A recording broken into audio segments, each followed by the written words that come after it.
গভীর রাত্রে হযরত ফাতিমা রাদিয়াল্লাহু তাআলা আনহা ইন্তেকাল করলেন।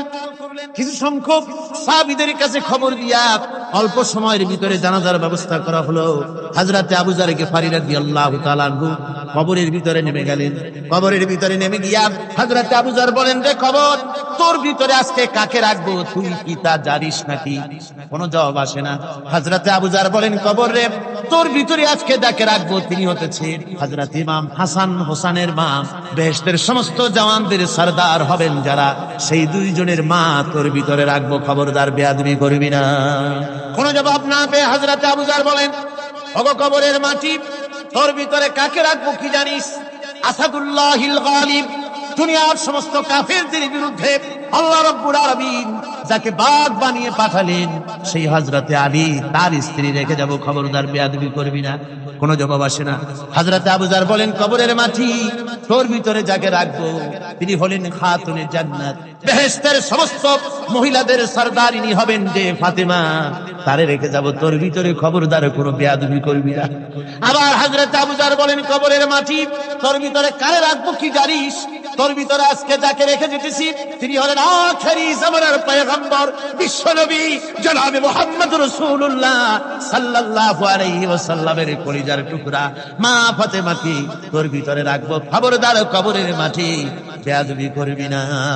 কিতাবে এসেছে হযরত আবু যরকে বাড়ি শুনতে পেলেন, আওয়াজ এলো, কে যেন বলতেছে, রে আবু যর, আমি ফাতেমা কি চিনি না, হাসান হোসেনের মা কি চিনি না, আলীর স্ত্রী চিনি না, রাসূলের মেয়ে মা ফাতেমা কি চিনি না। আমল যদি ভালো হয় আমার ভিতরে, আমল ভালো নিয়ে যে আসবে শান্তিতে থাকবে, আর আমল যদি খারাপ হয় আমার ভিতরে, তার অবস্থা চূড়ান্ত হয়ে যাবে। আমার ভাইরা, আমার বন্ধুগণ, আমলের উপরে ভিত্তি করে কিয়ামতের দিন নাজাত হবে। আমল যদি খারাপ হয়ে যায় কিয়ামতের দিন কেউ তাকে বাঁচাতে পারবে না। এই জন্য কিয়ামতের ময়দানে, হাসরের দিনে আল্লাহর হাবিব জনাবে মুহাম্মদ রাসূলুল্লাহ সাল্লাল্লাহু আলাইহি ওয়াসাল্লাম সিজদায় পড়ে কাঁদতে থাকবেন। আল্লাহ রাব্বুল আলামিন বলেন, হাবিব রে, আপনি কাঁদেন কেন? আজকে তো আপনার কাঁদার দিন না। আমি আপনাকে মাকামে মাহমুদ দান করেছি, আমি আপনাকে কাউসার দান করেছি। আপনার আজকে সম্মানের দিন, মর্যাদার দিন, কাঁদেন কেন? আল্লাহর হাবিব বলবেন, রব্বুল আলামিন, মাকামে মাহমুদ পেয়েছি, কাউসার পেয়েছি, কান্দি এই জন্য আমি দেখতে পাচ্ছি আবার সামনে দিয়া ফেরেশতারা আমার উম্মতগুলি জাহান্নামের দিকে নিয়ে যায়। আল্লাহ রাব্বুল আলামিন বলবেন, ওগো আমার হাবিব, আমি আপনাকে ক্ষমতা দিলাম, আপনার জান্নাতি উম্মতগুলি আপনি বেছে নেন। আল্লাহর হাবিব তার জান্নাতের উম্মতগুলি বাঁচতে থাকবেন। হযরত আয়েশা বলেন, ইয়া রাসূলুল্লাহ, কিয়ামতের ময়দানে লক্ষ কোটি কোটি মানুষের ভিতরে আপনার জান্নাতি উম্মত আপনি চিনবেন কি করে? হুজুর বলেন, আয়েশা, কোন একটি ঘোড়ার কপাল যদি থাকে সাদা, এই সাদা কপালওয়ালা ঘোড়াটা যদি অসংখ্য ঘোড়ার ভিতরে যদি হারিয়ে যায়, তাহলে সাদা কপালওয়ালা ঘোড়ার মালিক তার ঘোড়াকে পাবে কিনা বলো? হযরত আয়েশা বলেন, হুজুর, অনায়াসে পাবে। আল্লাহ রাব্বুল আলামিনের হাবিব বলেন, আয়েশা রে, কিয়ামতের ময়দানে আমার যেই উম্মতেরা নামাজি ছিল, দিনদার ছিল, পরেজগার ছিল, দুনিয়ার বুকে ঈমান নিয়ে যারা চলাফেরা করেছে, আমার দিন কায়েমের, আল্লাহর দ্বীনের জন্য যারা কাজ করেছে, ওদের চেহারা নূর চমকাতে থাকবে, ঈমানের নূর কিয়ামতের দিন চমকাতে থাকবে। সেই ঈমানের নূর দেখে দেখে আমি আমার জান্নাতি উম্মতগুলি আমি বেছে নেব। হযরত ফাতিমা রাদিয়াল্লাহু তাআলা আনহাকে রাসূলুল্লাহ সাল্লাল্লাহু আলাইহি ওয়াসাল্লাম অত্যন্ত ভালোবাসতেন, মহব্বত করতেন তার স্ত্রীদেরকেও। তার স্ত্রীরাও রাসূল করিম সাল্লাল্লাহু আলাইহি ওয়াসাল্লামকে ভালোবাসতেন প্রাণ উজাড় করে দিয়ে। নবীজি বলেছেন, কন্যার পিতাদেরকে গালি দিও না। অনেকে টিটকারি করে, বারবার মেয়ে হয় ছেলে একটাও হয় না, সেই জন্য টিটকারি বটকারি করে। আল্লাহর নবী বলেছেন, মেয়ের পিতাকে গালি দিও না, ঠাট্টা করো না, যেহেতু আমি মুহাম্মদ রাসূলুল্লাহ সাল্লাল্লাহু আলাইহি ওয়াসাল্লাম, আমি মেয়েদের পিতা, আমি নিজে মেয়েদের পিতা। খাও না, মেয়েদের পিতাকে গালি দিও না। রাসূলুল্লাহ বলেছেন, আকাশের নিচে জমিনের উপরে খাদিজার মতো মহিলা আর নাই। সেই হযরতে খাদিজা রাসূলের 4টি মেয়ে পেটে ধারণ করেছিলেন। সুবহানাল্লাহ। মেয়ের প্রতি রাসূলুল্লাহ যথেষ্ট মহব্বত করতেন। মেয়েকে খুব ভালোবাসতেন হুজুর সাল্লাল্লাহু আলাইহি ওয়াসাল্লাম। হুজুরের কলিজার টুকরা ছিলেন মা ফাতিমা রাদিয়াল্লাহু তাআলা আনহা। হুজুর যখন কোথাও যেতেন সকলের শেষে দেখা করতেন ফাতেমার সঙ্গে, আর বিদেশ থেকে সফর করে এসে সকলের আগে দেখা করতেন ফাতেমার সঙ্গে। সুবহানাল্লাহ। রাসূলুল্লাহ আরো বলেছেন, তোমরা যখন বাজারে যাবে বা ব্যবসা করতে যাবে বা বিদেশে যাবে, আসার সময় যে সব হাদিয়া নিয়ে আসো। আমরা যখন বাইরে যাই, বাজারে যাই, কিছু হাদিয়া আনি না? জামা, কাপড়, চকলেট ইত্যাদি আমরা আনে থাকি। রাসূলুল্লাহ বলেছেন, হাদিয়াগুলি তোমরা যারা বিদেশে যাও, বাজারে যাও, হাদিয়া আনবে আর এনে ঘরের মধ্যে ঢুকে তা শুরু করবে মেয়েকে দিয়ে। প্রথমে দেবে মেয়েকে। সুবহানাল্লাহ। মেয়ের মর্যাদা ইসলামে সব চাইতে বেশি। কোন যুগে? যে যুগে মেয়ে হলে পরেই মাটির নিচে ঘেরে রাখতো, আছাড় মেরে বের ফেলে দিত। কোন অপরাধে তাদেরকে হত্যা করা হবে হলো আল্লাহ পাক কোরআনে কারীমের মধ্যে বলেছেন। তাদের অপরাধ আর কিছু না, তারা নারী, এই জন্য তাদেরকে মেরে ফেলা হতো। রাসূলুল্লাহ তাদের ইজ্জত দিলেন। সুবহানাল্লাহ। রাসূলুল্লাহ সম্মান দিলেন, ইজ্জত দিলেন তাদের। কন্যা হিসাবে নারীর এই মর্যাদা। ফাতেমাকে রাসূল এত ভালোবাসতেন, ইন্তেকালের সময় হযরত ফাতেমা কাঁদতে কাঁদতে বেহুশ হয়ে যাওয়ার উপক্রম হয়ে রাসূলুল্লাহ হযরত ফাতেমাকে ইশারা দিলেন। হযরত ফাতেমা তার কান নিয়ে রাসূলুল্লাহর মুখের কাছে লাগাই দিলেন। আল্লাহর নবী কি যেন বললেন কানে কানে, হযরত ফাতেমার কান্না বন্ধ হয়ে গেল। হযরত আয়েশা বলেন, মা, রাসূলুল্লাহ তোমার কানে কানে কি বলল আর তোমার কান্না বন্ধ হয়ে গেল? হযরত ফাতেমা বলেন, ইয়া আম্মা জান, আমার আব্বা আমার কানে কানে বলল, মা ফাতেমা তুই কাঁদিস না, তোর কান্না আমার বরদাস্ত হয় না, তোমাকে কাঁদতে হবে না। আমি তোমাকে সুসংবাদ দিয়ে যেতেছি, আমি মরে যাওয়ার পর সর্বপ্রথম তোমার সাথে আমার দেখা হবে। রাসূলুল্লাহর এই ভবিষ্যৎবাণী হযরত ফাতেমা বুঝতে পেরেছেন যে হুজুরের ইন্তেকালের পরে আমার বেশি দেরি হবে না, আমিও তাড়াতাড়ি হুজুরের সাথে শামিল হতে পারবো। হুজুরের ইন্তেকালের 6 মাস পরেই হযরত ফাতেমা রাদিয়াল্লাহু তাআলা আনহা ইন্তেকাল করেছেন। কন্যা হিসেবে নারীর মর্যাদা ইসলাম অনেক অনেক গুণে বাড়িয়ে দিয়েছে। এই কন্যা শিশু, কৈশোর, যৌবন পেরিয়ে যখন যৌবনে তার বিয়ে হয়ে যায়, আল্লাহ রাব্বুল আলামিন তখন বলেন, وَمِنْ آيَاتِهِ أَنْ خَلَقَ لَكُم مِّنْ أَنفُسِكُمْ أَزْوَاجًا لِتَسْكُنُوا إِلَيْهَا وَجَعَلَ بَيْنَكُم مَّوَدَّةً وَرَحْمَةً। আল্লাহ পাক বলেন, আমার নিদর্শনের ভিতরে এটাও একটি নিদর্শন, আমি তোমাদের থেকে তোমাদের জোড়া তৈরি করেছি, তোমাদের স্ত্রীদেরকে তৈরি করেছি, তোমাদের সাথে তোমাদের স্ত্রীর ভালোবাসা সৃষ্টি করেছি, মহব্বত সৃষ্টি করেছি। এই মহব্বত আমি আল্লাহ তৈরি করেছি। আর যখন বুড়ো হয়ে যায় মানুষ, স্বামী স্ত্রী যখন বুড়া আর বুড়ি হয়, তখন আর ভালোবাসা থাকে না, তখন ওই ভালোবাসা সহৃদয়তার করুণায় আমি আল্লাহ পরিণত করে দেই। বুড়ার জন্য তখন বুড়ি ছাড়া আর উপায় নাই, বুড়িরও আর বুড়া ছাড়া উপায় নাই। তখন ভালোবাসা কোন বিশেষ কোন অক্ষ নিয়ে ভালোবাসা নয়, তখন একের উপরে অন্য একদম নির্ভরশীল হয়ে পড়ে। আল্লাহ পাক বলেন, এই অবস্থা আমি আল্লাহ সৃষ্টি করে দেই। সুবহানাল্লাহ। স্ত্রীকে রাসূলুল্লাহ কত ভালোবাসতেন। আল্লাহর নবী বলেছেন, আমার কাছে 3টা জিনিস প্রিয়, একটা হচ্ছে সুগন্ধি, একটা হচ্ছে নামাজ, আরেকটা হচ্ছে স্ত্রী। সুবহানাল্লাহ। স্ত্রী আমার কাছে প্রিয়। হুজুর বলেছেন, তোমাদের মধ্যে সেই ব্যক্তি উত্তম যে ব্যক্তি তার স্ত্রীর কাছে উত্তম। আমি আমার স্ত্রীদের কাছে উত্তম ব্যক্তি। সুবহানাল্লাহ। রাসূলুল্লাহ স্ত্রীকে কত ভালোবাসতেন। বিশ্বনবী রাজনৈতিক কর্মকাণ্ড চালাচ্ছেন, যুদ্ধের দামামা বাজতেছে, চতুর্দিকে কত অশান্তি, সবকিছু চলছে, স্ত্রীর হক আদায় করতে ভুলে যাননি। রাতের বেলায় হযরত আয়েশার বয়স কম, তাকে নিয়ে রাসূলুল্লাহ একটু সুযোগ পেয়েছেন, বলছেন, আয়েশা সব তো ঘুমিয়ে, চলো আমরা একটু দৌড়াই। ওই যে দূরে একটা জিনিস দেখা যায়, দৌড় দাও, দেখি কি আগে যায়। দুজনে দৌড় প্রতিযোগিতা করলেন। দৌড় প্রতিযোগিতায় হযরত আয়েশা ফার্স্ট হলেন, হুজুর পিছনে পড়ে গেলেন। হযরত আয়েশা খুব আনন্দ করলেন যে আপনি কিন্তু আমার সাথে দৌড়ে পারলেন। পরবর্তী কিছু কাল যাওয়ার পর হযরত আয়েশা বলেন, হুজুর আজকে আবার বললেন যে চলো আয়েশা একটু দৌড়াই। হযরত আয়েশা বলছেন যে সেদিনের তুলনায় আমার শরীর একটু, আমি মুটিয়ে গেছি, শরীরটি স্থূল হয়েছে, আমি আজকে দৌড়ালাম কিন্তু পারলাম না, রাসূল আগে চলে গেলেন। আমি হাঁপাতে হাঁপাতে যখন হুজুরের কাছে চলে গেছি, হুজুর তখন মুস্কি হেসে আমাকে বললেন, আয়েশা ওই সেই দিনের জবাব আজকে দিয়া দিলাম। সুবহানাল্লাহ বিহামদিহি, সুবহানাল্লাহ বিহামদিহি। বিশ্ব নবী কত বড় আদর্শ বিশ্ব মানবতার জন্য।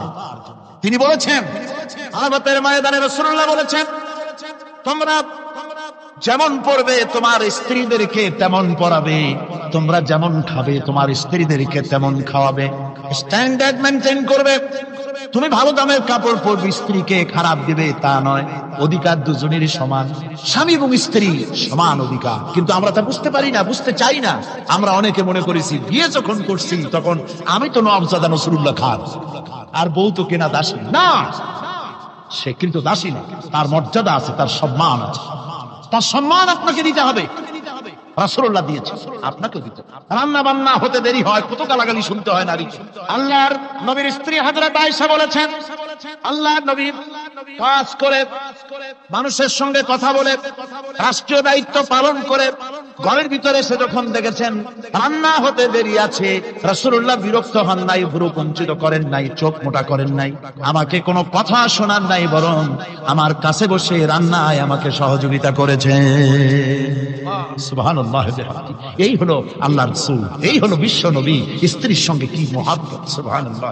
হুজুর মহব্বত করতেন স্ত্রীদেরকে। রাসূলুল্লাহর ঘরে দৌলত ছিল না, কিন্তু মহব্বত দিয়ে ভরা ছিল ঘরটা। হুজুরের ঘরে ফ্রিজ নাই, এসি নাই, হুজুরের ঘরে কার্পেট নাই, হুজুরের ঘরের মধ্যে জাজির নাই, তোশক নাই, বড় বড় কম্বল নাই, আরামের কোন জিনিস নাই, মডার্ন ইকুইপমেন্টস কিচ্ছু নাই, দৌলত নাই, কিন্তু মহব্বত দিয়ে ঘরটা ভরা। হযরত আয়েশা বলেছেন, আমি পানি পান করে, যখন আমি পানি পান করে গ্লাস রেখে দিতাম, আল্লাহর নবী তখন গ্লাসের সেই জায়গায় ঠোঁট লাগাতেন যেখানে আমি ঠোঁট লাগাইয়া পানি পান করেছি। আমি গোশত চিবোতাম, রাসূলুল্লাহ আমার হাত থেকে গোশত টুকরা দিয়া সেই জায়গায় চিবোতেন যেখানে আমি চিবুয়েছি। সুবহানাল্লাহ। আমার ভাইরা, রাসূল তার স্ত্রীদেরকে মহব্বত করতেন, স্ত্রীরাও রাসূলকে মহব্বত করতেন দারুণ ভাবে। একবার হযরত আয়েশা সিদ্দিকা রাদিয়াল্লাহু তাআলা আনহা হুজুরকে গোসল করাতে ছিলেন, মাথার উপরে পানি ঢালতেছেন, হুজুর একটা চকির উপরে বা একটা তক্তার উপরে বসা আছে। গোসলের পানির ভিতরে রাসূলুল্লাহ দেখতে পেলেন রক্তের মতো কি যেন প্রবাহিত হয়ে যাচ্ছে। হুজুর জিজ্ঞেস করেন, আয়েশারে, পানির ভিতরে রক্তের মতো কি দেখা যায়?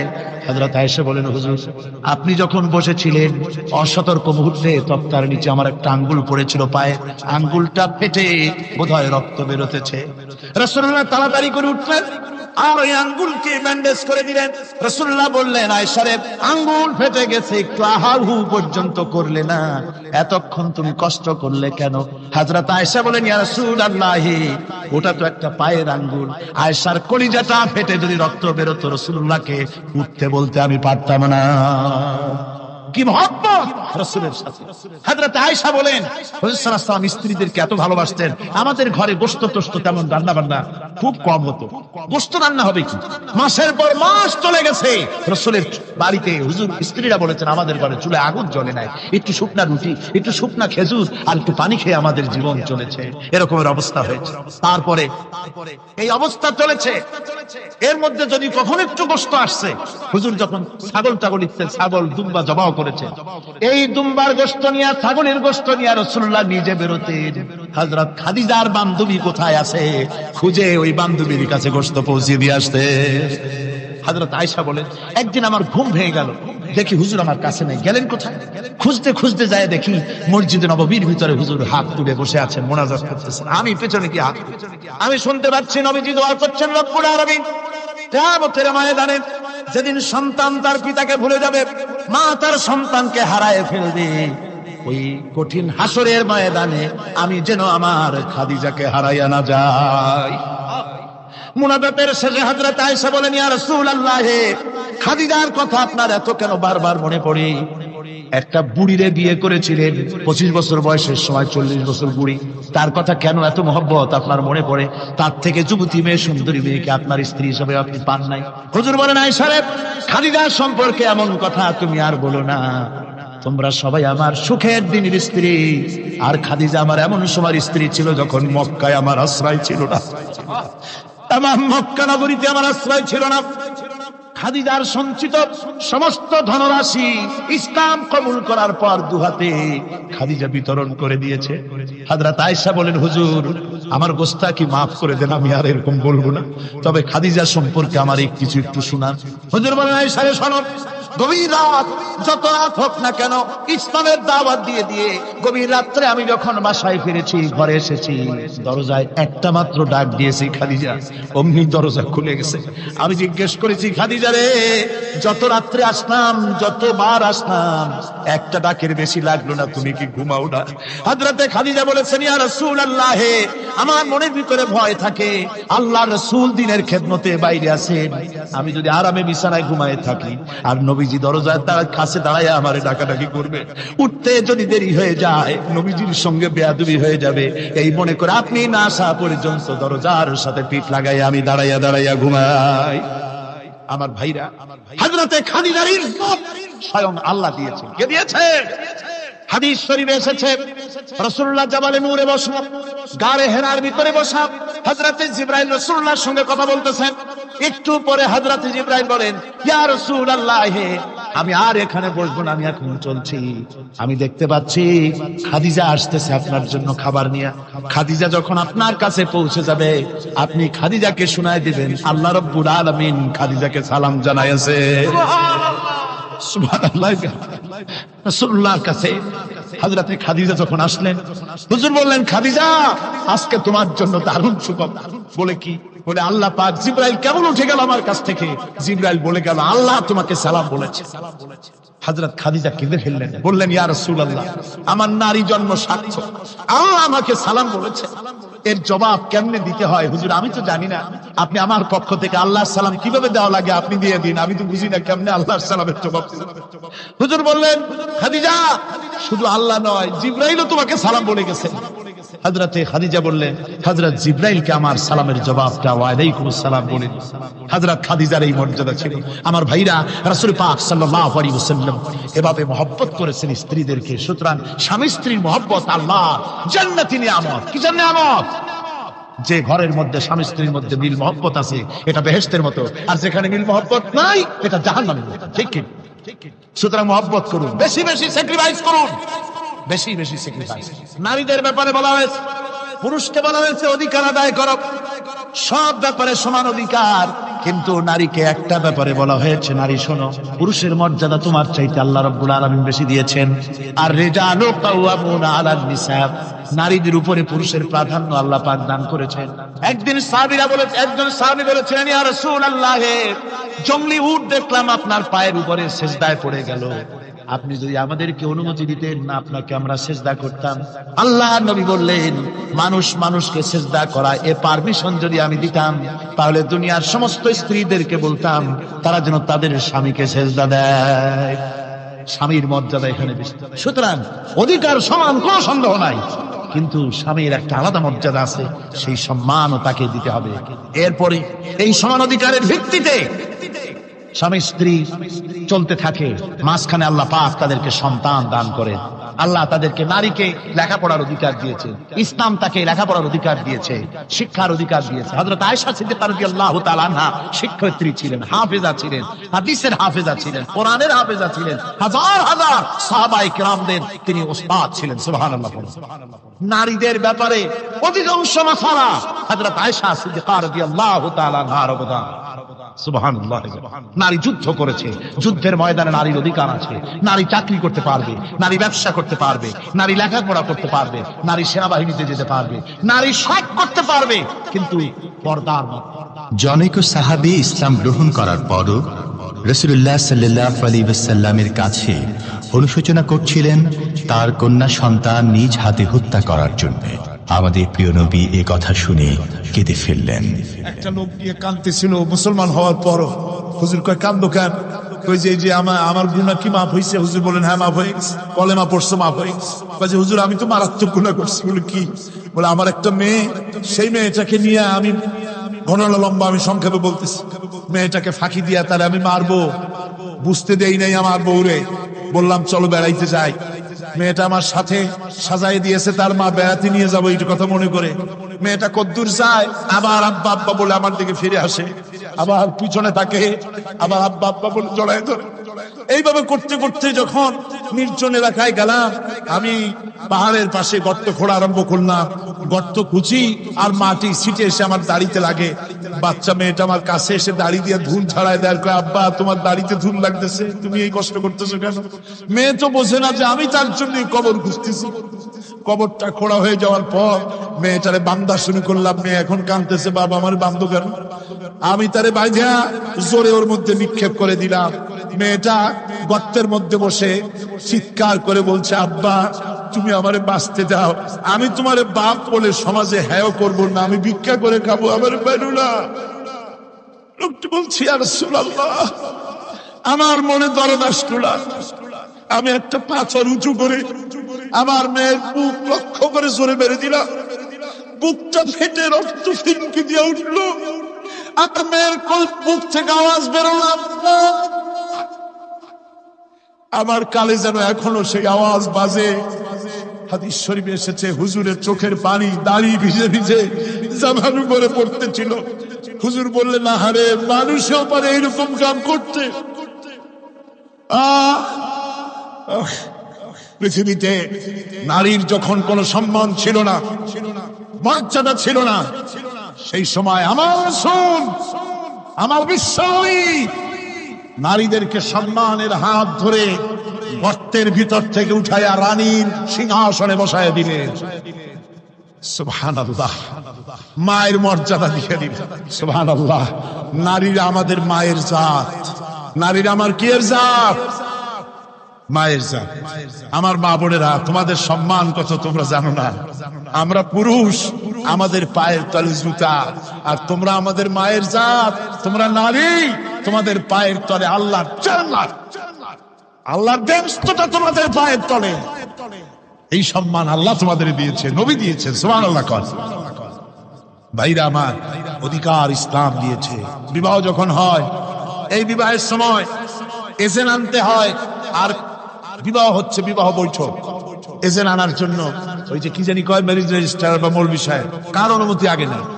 বলেন কার অনুমতি? তাহলে অধিকার ইসলাম পুরুষে দিল না মেয়ে লোকের দিল? আগে মেয়ে লোকের কাছে যাও, মেয়েটাকে জিজ্ঞেস করো সেই বিবাহে রাজি আছে কিনা। সুবহানাল্লাহ পড়ে, এই বিবাহে রাজি আছে কিনা জিজ্ঞেস করো, তার অধিকারই বেশি। এরপরে এই বিবাহে করার ব্যাপারে কত বৈষম্য। আজ বিবাহ করতে গেলে যৌতুকের প্রথা এসেছে। রাসূলুল্লাহ যৌতুক দিয়েছিলেন, ওটা যৌতুক না, ওটা উপহার, ওটা হাদিয়া। রাসূলুল্লাহ তোহফা দিয়েছিলেন হুজুরের জামাই। সুবহানাল্লাহ, কি জামাই! এক জামাই তো জিন্নুর আইন, যাকে ফেরেশতারা পর্যন্ত লজ্জা করতো যারে দেখে, হযরত উসমান রাদিয়াল্লাহু তাআলা আনহু। আরেকজন হযরতে আলী কাররামাল্লাহু ওয়াজহাহু। হযরতে আলী, যার সম্পর্কে রাসূল পাক সাল্লাল্লাহু আলাইহি ওয়াসাল্লাম যাকে কত সম্মান দিয়েছেন, কত মর্যাদা দিয়েছেন, এই হলো হযরত আলী, হুজুরের জামাই। আনা মদিনাতুল ইলম ওয়া আলিউম বাবুহা, আমি হলাম জ্ঞানের রাজ্য, আর আলী হলো সেই রাজ্যে প্রবেশের দরজা। সুবহানাল্লাহ। ভাইরা, এই হলো জামাই। আর মেয়ে খাতুনের জান্নাত, বিনতে রাসূল, বেহেশতের সমস্ত রমণীদের সরদারিনী মা ফাতিমাতুজ জাহরা রাদিয়াল্লাহু তাআলা আনহা। কি উপহার দিলেন বিয়েতে রাসূল! এই মেয়ে আর এই জামাই। উপহার হলো খেজুরের ছোবড়ার একটা তোষক, পানি উঠাবার জন্য একটা মশক, আর আটা পেশা একটা জাত। এই হলো নবীর মেয়ে আর জামাইয়ের জন্য। রাসূলুল্লাহ সাল্লাল্লাহু আলাইহি ওয়াসাল্লামের স্ত্রী মা উম্মে হাবিবা আমাদের প্রিয় নবীর সম্মানের প্রতি ছিলেন খুবই যত্নশীল। তার পিতা তখন ইসলাম গ্রহণ করেননি। এমন অবস্থায় পিতা ঘরে প্রবেশ করলে রাসূলুল্লাহ সাল্লাল্লাহু আলাইহি ওয়াসাল্লামের স্ত্রী তার পিতার সাথে যে আচরণ করেছিলেন, এখন আমরা শুনব সে কাহিনী। আবার স্ত্রীরা রাসূলের প্রতি কি ভালোবাসা দেখেছেন। হযরত উম্মে হাবিবা রাদিয়াল্লাহু তাআলা আনহা, আমাদের মা আবু সুফিয়ান রাদিয়াল্লাহু তাআলা আনহু, তার মেয়ে। তার কাছে আবু সুফিয়ান তখনও কাফের, সেই কুফরি হালতে মেয়ের ঘরে গিয়েছেন। যাওয়ার পরে হযরত উম্মে হাবিবা বাপ যখন বসতে গিয়েছেন, তখন উম্মে হাবিবা বলছেন যে আবা একটু দাঁড়ান। এই অবস্থায় দাঁড়াতে বলে বিছানাটা উল্টায়া দিয়া তারপরে বললেন যে বসেন। বাপ মনে খুব দুঃখ পেলেন। আবু সুফিয়ান বললেন, মা উম্মে হাবিবা, আমি তোমার পিতা। ভালো একটা বিছানা থাকলে তাই বিছায় দেওয়া উচিত ছিল, আর তুমি বিছানাটা উঠাইয়া তারপরে আমার খালি জায়গায় বসতে বললা, আমি তোমার ব্যবহারে আহত হলাম। হযরত উম্মে হাবিবা বলেন, আব্বা জান, নিশ্চয়ই আপনি আমার আব্বা, শ্রদ্ধেয় পিতা, কোনো সন্দেহ এতে নাই, কিন্তু আপনি একজন কাফের। আল্লাহর রাসূল যে বিছানায় বসে, সেই বিছানা আমি একটা কাফেরকে বসতে দিতে পারি না। আমরা যখন মরে যাব, আমাদের হাড্ডি গুড্ডি যখন মাটির সাথে একেবারে মিশে যাবে, তখন কি আমরা নতুন ভাবে আবার আমরা পুনরুত্থিত হব? আমাদের কি আবার চিন্তা করা হবে? আল্লাহ রাব্বুল আলামিন বলেন, কুল কুনু হিজারাতান আও হাদিদা। ও নবী, শুনিয়ে দেন, তোমরা যদি মরে গিয়া মাটির সাথে মিশে গিয়া যদি পাথরও হয়ে যাও, আর যদি তোমরা লোহাও হয়ে যাও, তারপরেও আল্লাহ রব্বুল আলামিন তোমাদেরকে জিন্দা করবেন, আবার তোমাদের উঠাবেন। ওরা বলে যে আচ্ছা বুঝলাম, কে উঠাবে আমাদের? কেমনে উঠাবে? আল্লাহ পাক বলেন, ফাসায়াকুলুনা মান ইউঈদুনা। ওরা বলে আমাদেরকে কে উঠাবে, আমাদেরকে কে জিন্দা করবে? আল্লাহ পাক জবাবে বলেন, কুলিল্লাযী ফাতারাকুম আউওয়ালা মাররা। যিনি তোমাদেরকে প্রথম সৃষ্টি করেছেন, তিনি আবার তোমাদেরকে জিন্দা করবেন। আল্লাহ পাক সুন্দর করে বুঝাচ্ছেন। এই সব কথা শোনার পরে فَسَيُنْغِضُونَ إِلَيْكَ رُؤُوسَهُمْ وَيَقُولُونَ مَتَى هُوَ। এসব কথা শোনার পরে আল্লাহ বলেন, ওই কাফেরেরা মাথা ঝুলায় ঝুলায় বলে, আচ্ছা তা বুঝলাম। আল্লাহ বলেন, ওরা মাথা ঝুলায় আর বলে, আচ্ছা বুঝলাম, তবে কবে সেই কিয়ামত অনুষ্ঠিত হবে? আল্লাহ বলেন, নবী শোনায় দাও, কুল আসা আইয়াকুনা করিবা। বেশি দেরি নাই, হতে পারে খুবই তাড়াতাড়ি। কি বলা যায়, সে সময়টা অতি নিকটবর্তী হয়ে যেতে পারে, খুবই নিকটবর্তী সে সময়, সেটা বেশি দেরি হওয়ার কথা নয়। আল্লাহ পাক এবার মানুষকে যুক্তি দিয়ে বুঝাচ্ছেন। কোরআনে কারীম মানতে মানুষ অস্বীকার করলে আল্লাহ ডান্ডার ব্যবস্থা করেন নাই। নবীজিকে বলেছেন, ইন্নামা আনতা মুযাক্কিরুন লাস্তা আলাইহিম বিমুসাইতির। নবী, আপনি একজন উপদেশক, উপদেশ দিয়ে যান। আপনাকে দারোগা করে বানাই নাই লাঠি চার্জ করার জন্য, পিটায়া মানুষ হেদায়েত করার দরকার। মানুষকে বুঝান, যুক্তি দিয়া বুঝান। আল্লাহ নিজে যুক্তি দিচ্ছেন। আনতুম আশাদ্দু খালকান আমিস সামাউ বানাহা। ওই কাফেরেরা, তোমরা যারা পরকালকে অস্বীকার করো, তোমাদেরকে উঠাইতে পারবো না যারা তোমরা বলছো, তোমাদেরকে সৃষ্টি করা কঠিন না ওই বিশাল আকাশটাকে সৃষ্টি করা কঠিন? ওই বিশাল আকাশটাই তো আমি আল্লাহ সৃষ্টি করেছি, জোরে কোন সুবহানাল্লাহ। তত বড় আকাশটারে যিনি বানাইতে পারলেন, সে খোদা বুঝি তোমাকে তৈরি করতে পারবে না? আল্লাহ পাক বলছেন, ফানজুর ইলা আসারি রাহমাতিল্লাহি কাইফা ইউহিল আরদা বা'দা মাউতিহা। লক্ষ্য করে দেখো, এই পৃথিবীর মাটিকে আল্লাহ কিভাবে জিন্দা করেন, মুর্দা মাটি। এই মাটি চৈত্র বৈশাখ মাসে প্রখর রোদে মাটি ফেটে চৌচির হয়ে যায়। এই ফেটে যাওয়া চৌচির মাটিতে আল্লাহ পাক বৃষ্টির পানি দিয়ে এই মাটিকে, এই মৃত্যু মাটিকে আল্লাহ পাক যেভাবে জিন্দা করেন, ইন্না যালিকা লামুহিল মাউতা ওয়া হুয়া আলা কুল্লি শাইইন কাদির। সে আল্লাহ পাক তোমরা মরলে পরে আবার এভাবে জিন্দা করতে পারবেন, জোরে কোন সুবহানাল্লাহ। আমার ভাইয়েরা, আল্লাহ পাকের পরে বলেন, দেখো মৃত্যু জমিনকে কেমনে জিন্দা করি। আল্লাহুল্লাযী আরসালার রিয়াহা ফাতুসিরু সাহাবা فسقناه إلى بلد ميت فأحيينا به الأرض بعد موتها كذلك النشور। আমি আল্লাহ রাব্বুল আলামিন ওই সমুদ্রের নোনা পানিগুলোকে সমুদ্রের লবণাক্ত পানিগুলিকে বাষ্পীয় আকারে উত্থিত করে মেঘমালায় পরিণত করি, আর এরপরে বাতাসকে হুকুম করি, বাতাস এই মেঘটারে টেনে নিয়ে যাও মুখ জায়গায়। মেঘ চলে এলো। আল্লাহ রাব্বুল আলামিন বলেন, মেঘ এবার বিন্দু বিন্দু করে বৃষ্টি বর্ষণ করে দে। আমার হুকুমে ওই পানিগুলি বৃষ্টি হয়ে বিন্দু বিন্দু হয়ে জমিনে পতিত হয়।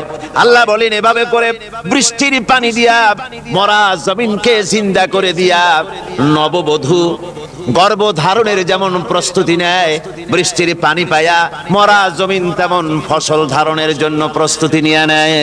সুবহানাল্লাহ বিহামদিহি। এইটা যেভাবে আমি করি, কাযালিকান নুশুর, এইভাবে করে তোমাদের কি কিয়ামতের দিন আমি জিন্দা করতে পারবো। কেমনে অস্বীকার করো? কাইফা তাকফুরুনা বিল্লাহি ওয়া কুনতুম আমওয়াতান ফাহইয়াকুম সুম্মা ইউমীতুকুম সুম্মা ইলাইহি তুরজাউন। কি করে তুমি আমাকে, আমি আল্লাহকে অস্বীকার করো?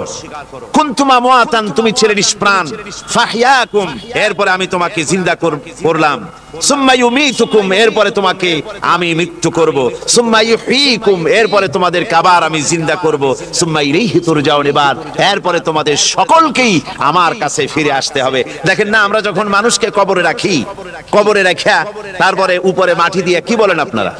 মিনহা খালাকনাকুম, পড়েন, মিনহা খালাকনাকুম ওয়া ফিহা নুঈদুকুম ওয়া মিনহা নুখরিজুকুম তারাতান উখরা।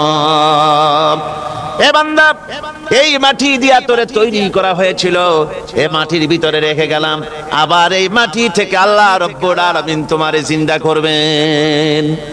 কিয়ামতের ময়দানে সকলকে উঠতে হবে সেখানে আল্লাহর দরবারে। আল্লাহ পাক বলছেন, বান্দা কেমনে অস্বীকার করো? ইন কুনতুম ফি রাইবিম মিনাল বা'স ফাইন্না খালাকনাকুম মিন তুরাব। পরকালকে যারা অস্বীকার করো, কিয়ামতে উঠতে হবে, এটাকে কিভাবে অস্বীকার করো? চিন্তা করে দেখো, তুমি নিষ্প্রাণ মাটি ছিলে, সেই মাটি দিয়েই আমি তোমাকে তৈরি করেছি। আবার আল্লাহ পাক মানুষকে আরো বুঝান, কিয়ামত আছে, পরকাল হবে, আল্লাহর দরবারে উঠতে হবে। আলাম ইয়াকুনু ফাতাম মিন মানিজ্জিয়ুমনা, তুমি কি মাতৃগর্ভে নিক্ষিপ্ত এক ফোঁটা পানি ছিলে না? সুম্মা কানা আলাকাতান ফাখালাকা ফাসাওয়া, এরপরে তোমাকে মাংসপিণ্ডে, জমাট রক্তে মাংসপিণ্ডে পরিণত করা হলো, এরপরে তোমাকে সুন্দর করে তোমাকে সুগঠিত করা হলো। ফাজআলা মিনহু যাওজাইনি যাকারা ওয়াল উনসা, এরপরে মাতৃগর্ভের ভিতরে আমি এটাকে পুরুষ বানালাম, কন্যা সন্তান অথবা পুত্র সন্তানে পরিণত করলাম। এইটা যে পেরেছে, যিনি পেরেছেন, আলাইসা যালিকা বিকাদিরিন আলা আইয়ুহিয়াল মাউতা, সে আল্লাহর পক্ষে কি সম্ভব নয় যে তোমার মৃত্যুর পরে তিনি আবার জিন্দা করতে পারবেন? কি বলেন সম্ভব না? তিনি পারবেন না? নিশ্চয়ই তিনি আবার কিয়ামতের মাঠে আমাদেরকে হাজির করতে পারবেন, এতে কোনো সন্দেহ নাই। আল্লাহ পাক সেই জন্য এখানে বলতেছেন যে ওরা বাল কাযযাবু বিসাম, ওরা আসলেই পরকালকে অস্বীকার করেছে। আপনি যে নবী, এতে কোনো সন্দেহ নাই। আপনি খানা খান, আপনি বাজারে যান, এটাই মূল আপত্তির বিষয় না। মূল কথা হলো তারা পরকালকে অস্বীকার করেছে। আল্লাহ পাক বলেন, ওয়া আন্নাস সাআতা আতিয়াতুন লা রাইবা ফিহা, অবশ্যই সে সময় আসবে, সে কিয়ামত আসবেই, এতে কোনো সন্দেহ নাই। ওয়া আন্নাল্লাহা ইয়াবআসু মান ফিল কুবুর, আর আল্লাহ পাক তিনি কবরের মধ্যে অন্তর্হিত যা কিছু আছে সবাইকে কিয়ামতের দিন আল্লাহ পাক ময়দানে উঠাবেন। কিয়ামতে আল্লাহর দরবারে সকলকে হাজির হতে হবে। আমার বন্ধুগণ, আল্লাহ পাক বলেন, ওয়া লাকাদ খালাকনাল ইনসানা মিন সুলালাতিন মিন তিন। লক্ষ্য করো, তুমি ছিলে মাটির নির্যাস থেকে তোমাকে তৈরি করা হয়েছে। শুধু মাটির নির্যাস থেকে তোমাকে কোনো মডেল ছাড়া, কোন ধরনের আদর্শ ছাড়া, কোন ধরনের নমুনা ছাড়া তোমাকে সৃষ্টি করা হলো। সুম্মা জাআলনাহু নুতফাতান ফি ক্বারারিম মাকিন, এরপরে মাতৃগর্ভের একটা অত্যন্ত সুরক্ষিত জায়গায় তোমাকে সংরক্ষণ করা হয়েছিল। সুম্মা খালাকনান নুতফাতা আলাকাতান ফাখালাকনাল আলাকাতা মুদগা, রক্তপিণ্ডকে, নাপাক পানিকে জমাট রক্ত করেছি, জমাট রক্তকে আমি আবার গোশত পিণ্ডে পরিণত করেছি। ফাকাসাউনাল ইযামা লাহমা, এরপরে সুন্দর করে চামড়া দিয়ে গোশত দিয়ে একটা আকৃতি তোমাকে দান করেছি। সুম্মা আনশানাহু খালকান আখারা ফাতাবারাকাল্লাহু আহসানুল খালিকিন, এরপরে সুন্দর একটা বিশেষ একটা আকৃতি দিয়ে তোমাকে আমি সুন্দর করে সুগঠিত করে তোমাকে তৈরি করেছি। সুম্মা ইন্নাকুম বাদা যালিকা লামাইতুন, এরপরে আমি আল্লাহ রাব্বুল আলামিন তোমাকে মৃত্যু দেব, অবশ্যই তোমাকে মৃত্যুবরণ করতে হবে। সুম্মা ইন্নাকুম ইয়াউমাল কিয়ামাতি তুবআসুন, এরপরে কিয়ামতের দিন আসবে, ওই বিশেষ মুহূর্ত আসবে, সেই নির্দিষ্ট সময় আসবে, ওই কিয়ামতের মাঠে আল্লাহর দরবারে তোমাদের সকলকে উঠতে হবে, কোনো সন্দেহ তাতে নাই। আল্লাহ পাক বলছেন وَأَعْتَدْنَا لِمَنْ كَذَّبَ بِالسَّاعَةِ سَعِيرًا, আমার এই পরকালকে, এই আখিরাতকে, কিয়ামতের দিনকে যারা অস্বীকার করবে, যারা মিথ্যা মনে করবে, আমি তাদেরকে জ্বলন্ত আগুনের শাস্তি তাদের জন্য রেখেছি। জোরে বলেন নাউজুবিল্লাহ। সেই কিয়ামত, যে দিনটা আল্লাহ পাক মানুষের জন্য রেখেছেন, সেই কিয়ামতের অবস্থা বড়ই মারাত্মক। মানুষেরা তা জানে না। মানুষ যদি তা বুঝতে পারতো, জানতে পারতো, তাহলে মানুষেরা গুনাহের কাজ করতে পারতো না। আপনারা কি চিন্তা করেন, ওই যে কাফেরগুলি মক্কার জীবনে, রাসূল পাক সাল্লাল্লাহু আলাইহি ওয়াসাল্লামের মক্কি জিন্দেগিতে যে সমস্ত মানুষগুলি চুরি করত, ডাকাতি করত, জিনা করত, বদমাশি করত, মানুষ হত্যা করত, এই লোকগুলি ফিরে আসলো কিসের কারণে? তাদেরকে এই আখিরাতের কথা বলা হয়েছে, এই পরকালের কথা বলা হয়েছে। কোরআন শরীফে আল্লাহ রাব্বুল আলামিন পরকালের কথা, মৃত্যুর কথা, কিয়ামতের কথা, হাসরের কথা, সিরাতের কথা, মিজানের কথা, মওতের কথা যত বলেছেন, জান্নাতের কথা যত জায়গায় যতগুলা বলেছেন, সবগুলি আয়াতে কারিমা যদি এক জায়গায় করা যায়, তাহলে পুরা কোরআন শরীফের 1/3 10 পারার সমান হবে। জোরে বলেন সুবহানাল্লাহ। যেহেতু পরকালের চিন্তা ছাড়া মানুষের জীবন পরিচ্ছন্ন হতে পারে না, সুন্দর হতে পারে না, অপরাধ মুক্ত হতে পারে না। আল্লাহ পাক বলেন সেই দিনটি বড়ই ভয়ানক, বিপজ্জনক। ওই দিনটির ব্যাপারে আল্লাহ পাক তার বান্দাদেরকে সতর্ক করে দিয়েছেন, বান্দারা সতর্ক হয়ে যাও, এইভাবে দিন যাবে না, কিয়ামত আসবে, আর ওই কিয়ামত এত মারাত্মক হবে। আল্লাহ সতর্ক করছেন বান্দাদেরকে, ইয়া আইয়ুহান নাসুত্তাকু রাব্বাকুম ইন্না যালজালাতাস সাআতি শাইউন আযীম, হে মানব সকল, আত্মরক্ষা করো খোদার গজব থেকে, আল্লাহর গজব থেকে আত্মরক্ষা করো। ইন্না যালজালাতাস সাআতি শাইউন আযীম, সেই কিয়ামতের সেই কম্পন খুবই মারাত্মক, খুবই ভয়াবহ কম্পন সৃষ্টি হবে সেদিন। ইয়াউমা তারাউনাহা তাযহালু কুল্লু মুরদিআতিন আম্মা আরদাআত, সেদিন দেখতে পাবে স্তন্যদায়িনী মা, যে মা তার সন্তানকে দুধ দেয়, ওই মাও তার দুধের বাচ্চার কথা ভুলে যাবে, মনে থাকবে না। আল্লাহ রাব্বুল আলামিন বলেন, ওয়া তাদাউ কুল্লু যাতিন হামলিন হামলাহা, গর্ভধারিণী মেয়ে লোক, তাদের গর্ভ খসে পড়বে।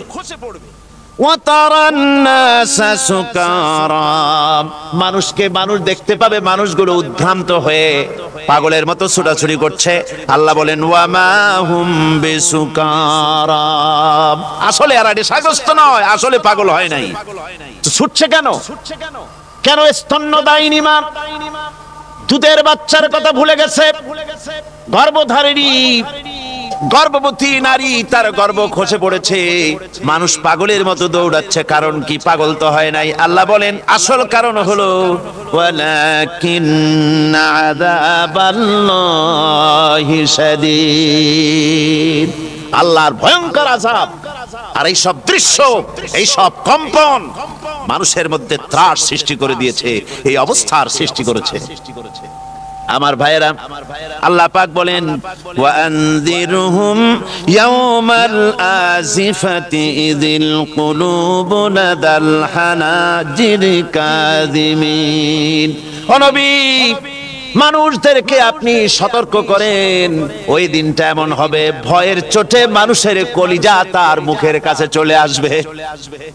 মানুষ ভয়তে অস্থির হয়ে যাবে, কলিজা গলার কাছে চলে আসবে। সেই দিনের কথা তাদের শোনায় দেন।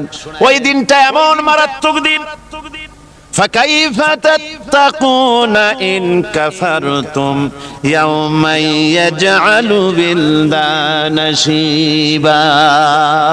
সেদিন ভয়ে চিন্তায় যুবক ছেলে বৃদ্ধে পরিণত হয়ে যাবে, কিশোরগুলি তরুণগুলি বৃদ্ধে পরিণত হয়ে যাবে। আমার বন্ধুগণ, মানুষ সেদিন দিক বিদিক হয়ে দৌড়াতে থাকবে, পালাবো কোথায়? আল্লাহ কোরআন শরীফে সব কথা বলে দিয়েছেন। ইয়াকুলুল ইনসানু আইনাল মাফার, কোথায় ভাগবো, পালাবো কোথায়? অস্থির হয়ে মানুষ দৌড়াতে থাকবে, পালাবো কোথায়, যাব কোথায়? আল্লাহ বলেন কাল্লা লা ওয়াজারা ইলা রাব্বিকা ইয়াউমাইযিনিল মুস্তাকার। ভাগবার কোনো রাস্তা নাই, পালাবার কোনো পথ নাই, একমাত্র তোমার রব ছাড়া, আল্লাহর দরবার ছাড়া পালানোর কোনো রাস্তা আজার নাই। আমার বন্ধুগণ, এই কঠিন সময়, এই কঠিন দিনে, পরকালের এই দিনে, কিয়ামতের এই মারাত্মক অবস্থায় সকলকে উঠতে হবে। আল্লাহ পাক বলেন এরপরে কিয়ামত অনুষ্ঠিত হয়ে যাবে।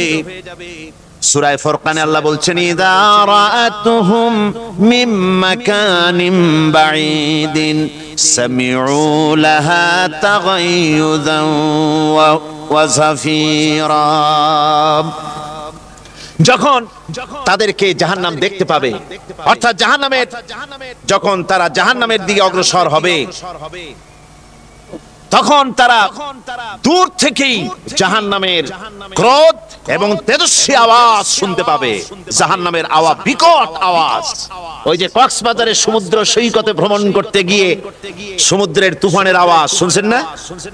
কথা কন না কেন? সমুদ্রের তুফানের আওয়াজ শুনেছেন তো? এইটা কি? এটা কিছুই না, এর থেকে মারাত্মক আওয়াজ, তেজস্বী ক্রোধের আওয়াজ কানের মধ্যে আসতে থাকবে জাহান্নামীদের। আল্লাহ রাব্বুল আলামিন বলেন ওয়াইদা উলকু মিনহা মাকানান দায়িকাম মুকাররানিনা দাউ হুনালিকা সুবুরা। যখন তাদেরকে হাত পা বেঁধে এই জাহান্নামের কোন সংকীর্ণ জায়গায় ফেলে দেওয়া হবে, তখন দাও হুনালিকা সুবুরা, তারা তখন নিজেদের ধ্বংস এবং মৃত্যু কামনা করবে। আল্লাহ বলেন লা তাদউল ইয়াউমা সুবুরান ওয়াহিদান ওয়াদউ সুবুরান কাসীরা। আজকে এক মৃত্যু ডেকো না, অসংখ্য মউত ডাকো। আজকে মউত আর তোমাদের আসবে না, অসংখ্যবার ডাকলেও মউত তোমাদের আসবে না। এই যে জাহান্নাম, যে জাহান্নামের দিকে তাদের নিয়ে যাওয়া হবে, আল্লাহকে অস্বীকার করলে, নবীকে অস্বীকার করলে, ইসলামকে অস্বীকার করলে, আল্লাহর নবীর নবুয়তকে অস্বীকার করলে তাদের জায়গা হবে জাহান্নাম। আর সে জাহান্নাম এত মারাত্মক, এত কঠিন জায়গা, যে জায়গা সম্পর্কে আল্লাহ পাক বলছেন ইন্নাহু মাইয়াতি রাব্বাহু মুজরিমান ফাইন্না লাহু জাহান্নামা লা ইয়ামুতু ফিহা ওয়া লা ইয়াহইয়া। অপরাধী হয়ে যে লোক আল্লাহর দরবারে উপস্থিত হবে তার জন্য জাহান্নাম হবে, জাহান্নামে আল্লাহ দিবেন। আর ওই জাহান্নামে যখন লোকটা পড়ে যাবে, জাহান্নামের অবস্থা এমন হবে লা ইয়ামুতু ফিহা ওয়ালা ইয়াহইয়া, সে বাঁচবেও না মরবেও না, জীবন মৃত্যু একটা অবস্থা সৃষ্টি হবে। ওই জাহান্নামে নারুল্লাহিল মুকাদাতুল্লাতী তাত্তালিউ আলাল আফইদা, জাহান্নামের প্রচন্ড আওয়াজ, এই আগুন উৎক্ষিপ্ত হয়ে তাদের কলিজা পর্যন্ত, অন্তর পর্যন্ত স্পর্শ করবে এই আগুনের তাপ। আর এদের পাহারায় রাখা হবে ইন্নাহা আলাইহিম মুসাদাতুন ফি আমাদিম মুমাদ্দাদা, জাহান্নামীদের পাহারায় রাখা হবে নির্মম, কঠোর ব্যবহার, কর্কশ আওয়াজ, কর্কশ ভাষী এ ধরনের ফেরেশতাদেরকে রাখা হবে তাদের পাহারায়, তারা নিয়োজিত থাকবে। আল্লাহ রাব্বুল আলামিন বলেন, ও দুনিয়ার মানুষ, ইয়া আইয়ুহাল্লাযীনা আমানু কু আনফুসাকুম ওয়া আহলিকুম নারা, ও ঈমানদারেরা, আল্লাহর তো দয়া বেশি বান্দার জন্য। বান্দার উপরে দয়া কার সবচেয়ে বেশি? সবচেয়ে বেশি দয়া হলো বান্দার উপরে আল্লাহর। আল্লাহ চান না যে সে জাহান্নামে যাক, কঠিন জায়গা জাহান্নাম। আল্লাহ বলেন, ও মুমিনেরা, তুমি নিজে আর তোমার পরিবারবর্গকে জাহান্নামের আগুন থেকে রক্ষা করো, আগুন থেকে রক্ষা করো, জাহান্নামের রাস্তা থেকে তাদের ফিরাও। ওই জাহান্নাম, যেই জাহান্নামের ইন্ধন হবে মানুষ আর পাথর, ফিরাও জাহান্নাম থেকে মানুষকে, তোমার সন্তানদেরকে ফিরাও। আজকে যে সব সন্তানের আল্লাহ বলেন তুমি নিজে বাঁচো, আহলো আয়ালকে বাঁচাও। যে সব সন্তান তোমার নামাজ নাই, রোজা নাই, আল্লাহ পরকালের চিন্তা নাই, যারা ইসলামকে বিশ্বাস করে না, যারা মনে করে কোরআন হচ্ছে বেহেশত দোজখের কথা, শুধু ওতে কোন মানুষের অর্থনীতি, সমাজনীতি, রাজনীতির ব্যাপার নাই, মানুষের জীবনের দরকারি জিনিসগুলি সেখানে নাই। সুতরাং আমরা যদি দুনিয়ায় সুখ সমৃদ্ধি পেতে চাই, তাহলে আমাদেরকে মানুষের তৈরি করা মতবাদ মানতে হবে। এইভাবে ছেলেরা যখন মানুষের তৈরি কাজ মতবাদের দিকে যখন দৌড়ায়, মা বাপ যদি তাদেরকে না ফিরায়, জাহান্নাম থেকে বাঁচাবার জন্য যদি চেষ্টা না করে, কিয়ামতের দিন ওই সন্তানেরা জাহান্নামে, যখন জাহান্নামের অর্ডার তাদের হয়ে যাবে, তারা বলবে, রব্বানা আরিনাল্লাযাইনি আদাল্লানা, হে আমার প্রভু, কে আমাদেরকে গোমরাহ করে দিল, মিনাল জিন্নি ওয়াল ইনসি, জিনের ভিতর থেকে, মানুষের ভিতর থেকে, আমাদের নেতারা, আমাদের মা বাপ, আমাদের মুরব্বী, কারা আমাদেরকে বিভ্রান্ত করলো, তোমার রাস্তা থেকে সরাই দিল, ওরা কই? ওদেরকে নিয়ে আসো। আমাদের কি এই খারাপ রাস্তা থেকে ফিরায় নাই, জাহান্নামের পথে চলেছি, আমাকে ফিরায় নাই। ও আল্লাহ, আজকে এই জাহান্নামে যাওয়ার আগে ওই মা বাপ আর মুরব্বি আর নেতাগুলি নিয়ে আসো। নাজআলহুমা তাহতা আকদামিনা লিয়াকুনা মিনাল আসফালিন, নিয়ে আসো ওদেরকে পায়ের তলে রেখে তারপরে জাহান্নামে যাব। আমার ভাইরা, যে ছেলে আজকে মানুষের তৈরি করা মতবাদের আন্দোলন করছে, সেকুলারিজম করছে, সোশ্যালিজম করছে, ক্যাপিটালিজম করছে, তারপরে ন্যাশনালিজম করছে, হাজারো মতবাদের দিকে আকৃষ্ট হয়েছে আপনার ছেলে, আপনার স্ত্রী, আপনার বোন, আপনার ভাই, আপনি জেনে শুনে তাদেরকে ফিরাচ্ছেন না, আল্লাহর রাস্তায় আনতেছেন না।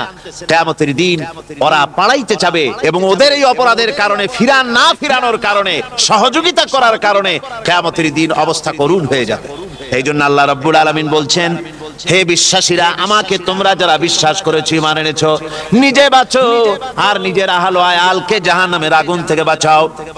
ওই জাহান্নাম আলাইহা মালাইকাতুন গিলাদুন শিদাদুন লা ইয়াসুনাল্লাহা মা আমারাহুম ওয়া ইয়াফআলুনা মা ইউমারুন। আল্লাহ রাব্বুল আলামিন বলেন, সেখানে অত্যন্ত কর্কশ, রূঢ় এবং নির্মম স্বভাবের এমন সব ফেরেশতা পরিচালক হিসেবে জাহান্নামে দেওয়া হবে, যারা আল্লাহর নির্দেশের বাইরে কোনো কাজ করে না, তারা সেই সব কাজই করে যা আল্লাহ তাদেরকে হুকুম করেন, তাদেরকে অনুরোধ করে, দরখাস্ত করে, কোন রকম তাদের কাছ থেকে কোনো কৃপা, কোনো করুণা, কোনো মহব্বত কিছুই পাওয়া যাবে না। অত্যন্ত কর্কশ, রূঢ় মেজাজের ফেরেশতা সেখানে পরিচালক হিসেবে দেওয়া হবে। আর ওই জাহান্নামীদেরকে, যারা জাহান্নামে যাবে কিয়ামতের দিন, ফাল্লাযীনা কাফারু কুত্তিআত লাহুম সিয়াবুম মিন নার, আগুন দিয়ে কেটে তাই দিয়ে পোশাক তৈরি করে দেওয়া হবে, আগুনের পোশাক পরিয়ে দেওয়া হবে। আগুনের পোশাক গায়ে পরায় দেওয়ার পরে কুল্লামা নাদিজাত জুনুদুহুম বাদদালনাহুম জুনুদান গায়রাহা, একবার চামড়া পুড়ে যাবে, জাহান্নামের আগুনে চামড়া পুড়ে গলে যাবে, আবার আল্লাহ রাব্বুল আলামিন নতুন করে চামড়া পরিয়ে দিবেন যাতে করে শাস্তির তীব্রতা অনুভব করতে পারে। জোরে কোন নাউজুবিল্লাহ। আমার ভাইরা, জাহান্নামীরা ক্ষুধার যন্ত্রণায়, তৃষ্ণার যন্ত্রণায় আকাশের দিকে তাকায় থাকবে, উপরের দিকে তাকায় থাকবে, বলবে আরে যদি একটু বৃষ্টি হতো, মেঘ হতো।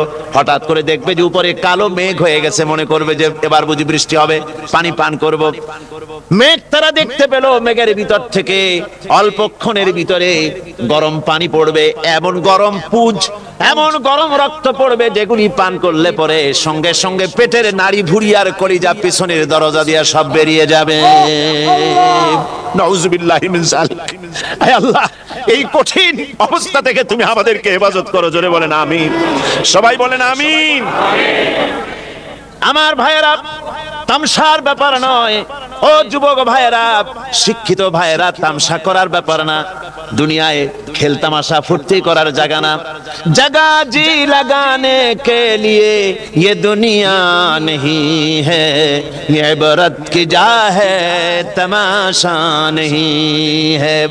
দুনিয়া উপদেশ গ্রহণ করার জায়গা, খেল তামাশা করার জায়গা না। এই পৃথিবীতে আল্লাহ রাব্বুল আলামিন বলেন, নাফরমানি করলে পরে জাহান্নামে যাবেই, জাহান্নামে যেতে হবে। ওই জাহান্নামীদেরকে কি খেতে দেওয়া হবে? আল্লাহ পাক বলছেন, শোনো, খেতে দেব কি? তুসকা মিন আইনিন আনিয়া, ফুটন্ত গরম পানি তাদেরকে পান করতে দেওয়া হবে। লাইসা লাহুম তুআমুন ইল্লা মিন দারি, কাঁটা যুক্ত ঘাস তাদেরকে খেতে দেওয়া হবে। লা ইউসমিনু ওয়ালা ইউগনি মিন জু, এই খাবারে তাদের শরীর পরিপুষ্ট হবে না, আর ক্ষুধাও নিবৃত্ত হবে না। আমার বন্ধুগণ, এমন কঠিন জাহান্নামের অবস্থা থেকে মাপ পাওয়ার জন্য ইমানের জোশ আসতে হবে, ইমানদার হতে হবে, আর নাফরমানিকে ছেড়ে দিতে হবে। জাহান্নামে যখন মানুষদেরকে নিয়ে যাওয়া হবে, জাহান্নামীদেরকে, ইযা উলকু ফিহা সামিউ লাহা শাহীকান ওয়া হিয়া তাফুর, যখনই খোদাদ্রোহীদেরকে জাহান্নামের দিকে নিয়ে যাওয়া হবে, আজ তো খুব মাতবাড়ি, কত ভক্ত আছে, তারপরে কত শক্তি, কত কিছু, কিন্তু আল্লাহর দরবারে যখন হাজির হবে, কোন শক্তি তখন কাজে লাগবে না, কোন শক্তি কাজে লাগবে না। জাহান্নামে যখন তাদেরকে নিয়ে যাওয়া হবে, জাহান্নাম তখন গোসায় ফেটে পড়তে থাকবে, জাহান্নামের ভিতর থেকে গর্জন আসতে থাকবে, তাকাদু তামাইয়াজু মিনাল গায়জ, জাহান্নাম যেন গোসায় ফেটে পড়তে চাইবে। কুল্লামা উলকিয়া ফিহা ফাওজুন সাআলাহুম খাজানাতুহা আলাম ইয়াতিকুম নাদির, জাহান্নামের পরিচালক বলবে, ও আল্লাহর বান্দা, কেন আজ জাহান্নামে আসলি, কেন দোজখে আসলি? আলাম ইয়াতিকুম নাযীর, তোর কাছে কি কোনো ভীতি প্রদর্শক কেউ যায় নাই? কোন নবীর কথা কি শোনো নাই? কোরআনের কথা কি শোনো নাই? হাদিসের কথা কি শোনো নাই? জাহান্নামে কেন এলি? এত বড় খারাপ জায়গা কেন আসলি? শোনো নাই কি কোনো ভয় দেখানো কেউ কি সব সতর্কবাণী শোনায় নাই? বেঈমানেরা বলবে, ক্বালু বানা ক্বাদ জাআনা নাযীর, আমাদের কাছে এসেছিল, আমাদের কাছে ভীতি প্রদর্শনকারী এসেছিল। ফাকাযযাবনা ওয়া কুলনা মা নাযালাল্লাহু মিন শাই, এসেছিল কিন্তু আমরা বলেছি বেটা মিথ্যে কথা বলে। জোরে কর নাউজুবিল্লাহ। বেটা মিথ্যে কথা বলে। কিসের বেহেশত, কিসের দোজখ? খালি খালি দোজখের একটা ভয় দেখাইয়া দুনিয়ার এই টাটকা সুখগুলি নষ্ট করতে চায় এরা। পয়গম্বরদেরকে এরকম বলেছে, আর আলেমদেরকেও যখন কোরআন হাদিস থেকে বলা হয় তখন বলে, এরা জানি দোজখের কথা কইতে, দোজখ কিসের? আর বেহেশত সে তো এক অসভ্য উদ্যান। জোরে কর নাউজুবিল্লাহ। এমনি করে তারা তামসা করে। ওরা বলবে আমরা এসেছিল ভীতি প্রদর্শনকারী, আমরা মিথ্যে মনে করেছি, বলেছি ওটা মিথ্যে কথা, আর বলেছি আল্লাহ এই ধরনের কিছু নাজিল করেন নাই। জাহান্নামীরা বলবে ওয়াকালু লাউ কুন্না নাসমাউ আও নাকিলু মা কুন্না ফি আসহাবিস সাঈর। আরে লাউ কুন্না নাসমাউ, তার মানে হলো যদি আমরা শুনতাম অর্থাৎ মানতাম, যদি নবীর কথা মানতাম, কোরআনের কথা যদি মানতাম, আর যদি ভালো করে বুঝতাম, মা কুন্না ফি আসহাবিস সাঈর, তাহলে আজকে এই জাহান্নামের কঠিন শাস্তি আমাদের লাভ পেতে হতো না, জাহান্নাম থেকে বেঁচে যেতে পারতাম।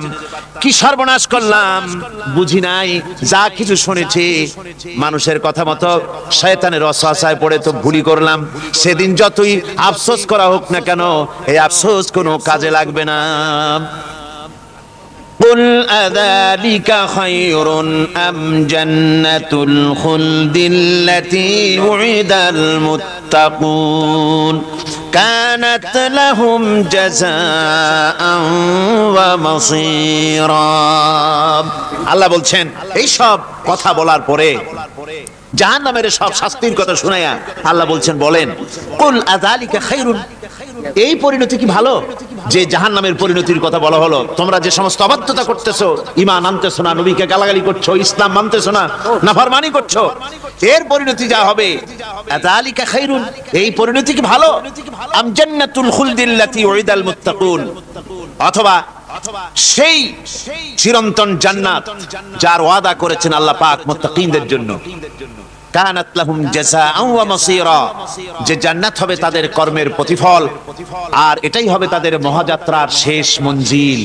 সেই জান্নাত, যে জান্নাত আল্লাহ রেখেছেন মুমিনদের জন্য। কাদের জন্য জান্নাত? মুমিনদের জন্য। সেটা এমন জান্নাত হবে লাহুম ফিহা মা ইয়াশাউনা খালিদিন, যা চাইবে মনের আশা আকাঙ্ক্ষা অনুযায়ী সব পাবে বেহেশতের মধ্যে। খালিদিন, চিরকাল সেখানে থাকবে।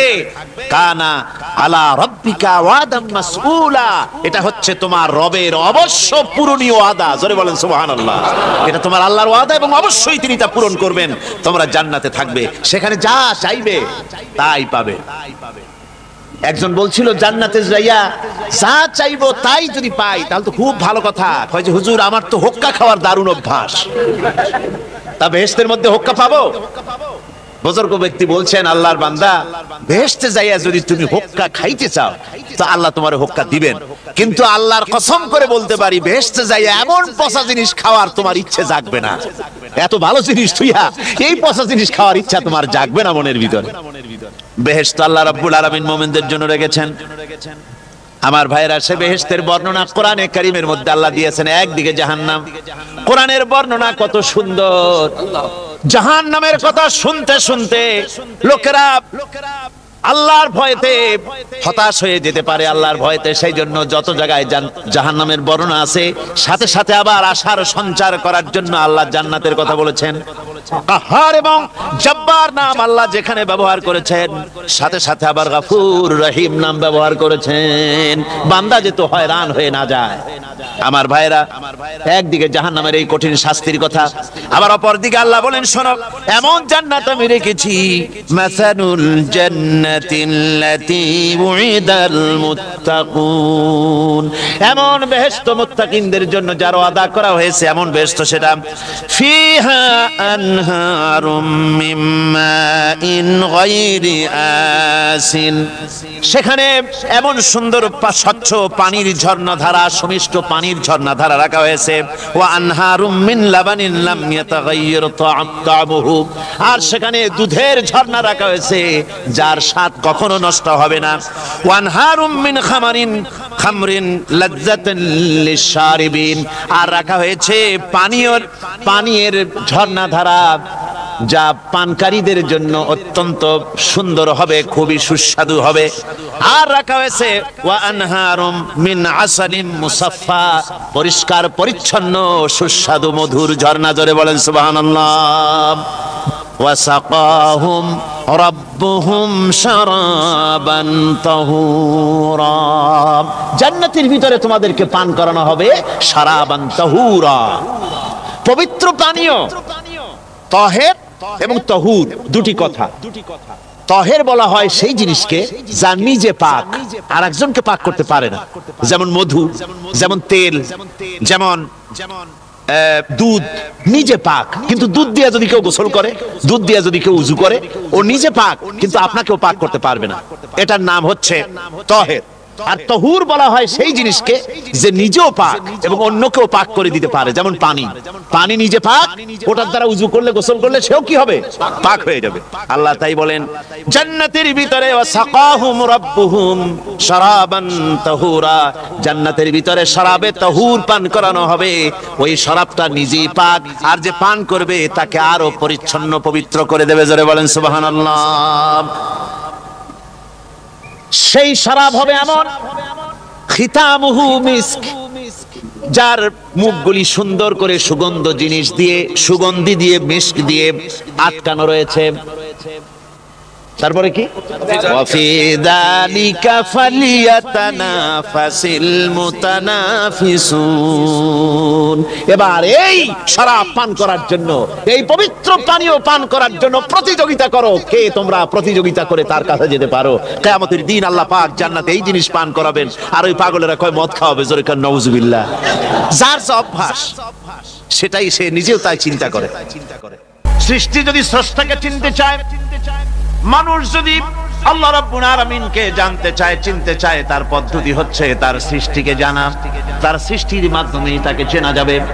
আল্লাহ পাক বলেন আল্লাযীনা ইয়াযকুরুনাল্লাহা কিয়ামান ওয়া কুউদান ওয়া আলা জুনুবিহিম ওয়া ইয়াতাফাক্কারুনা ফী খালকিস সামাওয়াতি ওয়াল আরদ ربنا ما خلقت هذا باطلا سبحانك فقنا عذاب النار الذين يذكرون الله قياما وقعودا وعلى جنوبهم, যারা দাঁড়িয়ে, বসে, শুয়ে, এক কথায় সর্বাবস্থায় যারা আল্লাহ পাককে স্মরণ করে, তার আকাশ এবং জমিন সৃষ্টির ব্যাপারে চিন্তা ভাবনা করে, রাত এবং দিনের পরিবর্তনের চিন্তা করে, তার সৃষ্টি নৈপুণ্যতা নিয়ে যারা গবেষণা করে, তারাই হচ্ছে আল্লাহ পাকের খাঁটি বান্দা।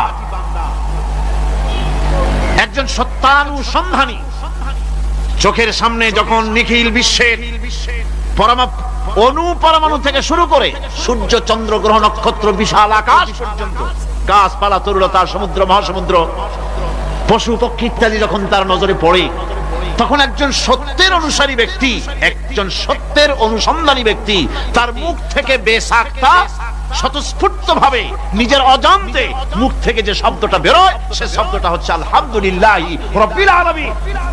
সমস্ত প্রশংসা হচ্ছে ওই আল্লাহ পাকের, যিনি এগুলিকে সৃষ্টি করেছেন। আর তিনি কোনো কিছু কি বেকার সৃষ্টি করেন নাই, খামোখা সৃষ্টি করেন নাই। প্রত্যেকটির পেছনে রয়েছে বিরাট বিরাট উদ্দেশ্য।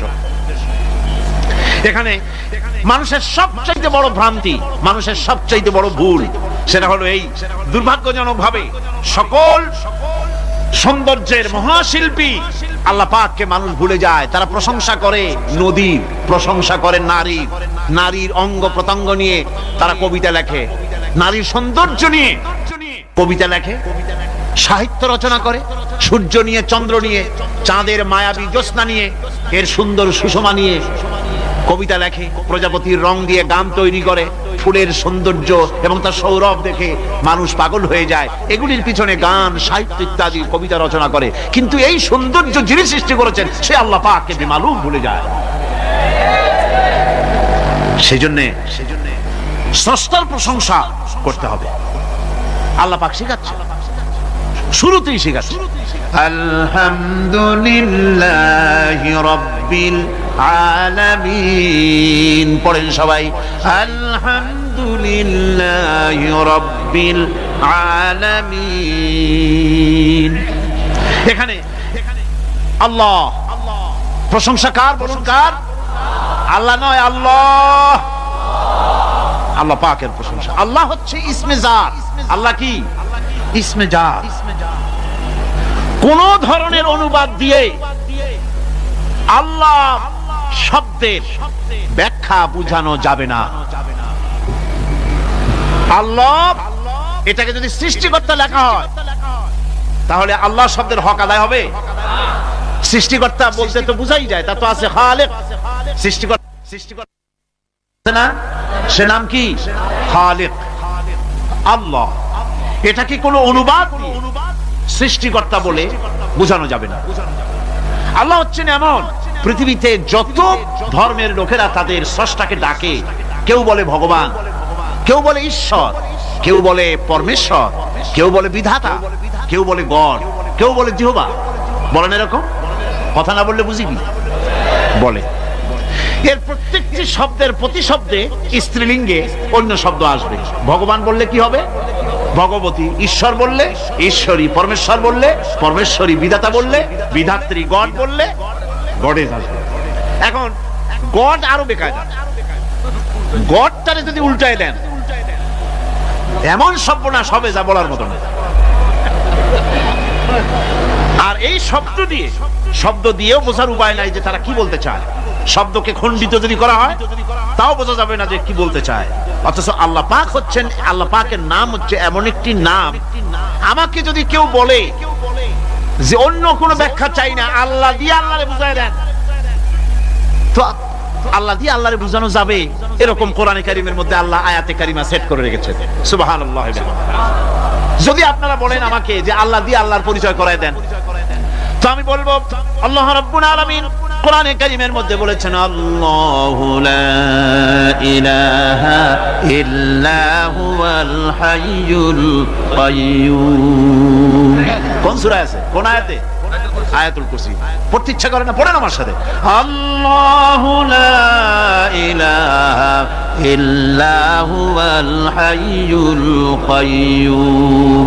আল্লাহ হচ্ছেন তিনি যিনি ছাড়া কোনো উপাস্য নাই, কোনো ইলাহা নাই, কোনো মাবুদ নাই, যিনি ছাড়া আর কোনো ইবাদতের মালিক নাই, আর যিনি হচ্ছেন সদা জাগ্রত চিরঞ্জীব, সার্বভৌমত্বের একচ্ছত্র মালিক, যিনি সদা জাগ্রত চিরঞ্জীব, তিনি হচ্ছেন আল্লাহ।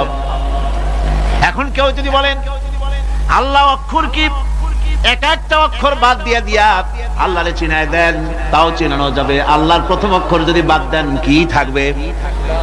কোরআনে কারীম বলছে তা দিয়েও বোঝা যাবে। লিল্লাহি মা ফিস সামাওয়াতি ওয়া মা ফিল আরদ। আল্লাহ হচ্ছেন তিনি যার জন্য আকাশ আর জমিন, আকাশ এবং জমিনের একচ্ছত্র মালিক। এর মাঝখানে যা কিছু আছে সব কিছুর মালিকানা যার হাতের মুঠায়, তিনি আমার আল্লাহ। তিনি কে? আল্লাহ। এরপরে যদি বলেন আর একটা নাম ছেড়ে দেন, আলিফ ছাড়লাম, একটা নাম ছেড়ে দিলাম, তাহলে কি থাকলো? লাহ থাকলো, দুইটা অক্ষর থাকলো লাহু। এই লাহু দিয়েও আল্লাহ রাব্বুল আলামিনের সিফাতকে, তার গুণকে বোঝা যাবে। লাহু মাকালিদুস সামাওয়াতি ওয়াল আরদ। আল্লাহ পাক বলেন আসমান এবং জমিনের রিজকের চাবিকাঠি আল্লাহ পাকের হাতে, যাকে খুশি তিনি পর্যাপ্ত রিজেক দান করেন। কেউ যদি বলেন লামটাও ফালায় দেন, লামটাও ছেড়ে দেন, দিলাম নাম একটা ছেড়ে, থাকলো কি? একটা অক্ষর থাকলো হু। এই হু দিয়ে আমার আল্লাহরে চেনা যাবে। ওয়া হুয়াল গফুরুল ওয়াদুদুল আরশিল মাজিদ ফাআলুল লিমা ইউরিদ। আমার আল্লাহ হচ্ছেন তিনি যিনি ক্ষমাশীল, যিনি দয়াবান, যিনি বান্দাকে মহব্বত করেন, যিনি হচ্ছেন আরশে আজিমের মালিক। তিনি হচ্ছেন সেই মহান সত্তা যিনি যা খুশি তাই করতে পারেন। সুতরাং আল্লাহ হচ্ছেন এমন এক লফজ, এমন এক নাম, এমন এক ইসমে জাত যার কোনো বিকল্প নাই, যা অনুবাদ করে আল্লাহকে স্রষ্টা বললে এটা সারবে না, সৃষ্টিকর্তা বললে সারবে না। আল্লাহ পাকের নামের বিরাট বিশাল ব্যাপক অর্থ রয়েছে। সুতরাং আল্লাহকে আল্লাহই বলতে হবে। আল্লাহকে কি বলতে হবে? আল্লাহ আল্লাহ আল্লাহ। কত মজাই নামে, সুবহানাল্লাহ, কত মজাই নামে। দেখেন আল্লাহ রাব্বুল আলামিন এমন রব। বাংলাদেশের কুকুর আর আমেরিকা ইউরোপের প্রধান দেশের কুকুর একরকম নয়। আমাদের দেশের পশু ইউরোপ আমেরিকা শীত প্রধান দেশের পশু একরকম নয়। তার কারণ হলো আমাদের দেশে শীত কম, নাতিশীতোষ্ণ অঞ্চলের মধ্যে খানিকটা পড়ে যায়। এখানে পশুদের গায়ে কম পশম থাকলে কোনো অসুবিধা নাই। ভেড়া, ঘোড়া, কুকুর, বন্য প্রাণীকে কেউ তো কম্বল দেয় না, ল্যাপ দেয় না, রাজাই দেয় না, খাতা দেয় না, চাদর দেয় না। আল্লাহ রাব্বুল আলামিন তিনি এমন রব, শীত প্রধান দেশের পশুদের গায়ে পশম দিয়া চিরস্থায়ী কম্বল জড়ায় দিয়েছেন। এর নাম হচ্ছে রব। প্রতিপালনের পদ্ধতি কি সুন্দর করে তিনি প্রতিপালন করছেন, কি সুন্দর করে তিনি পশু পক্ষীগুলিকে তাদের আহার জোগাড় করছেন, প্রতিপালন করছেন।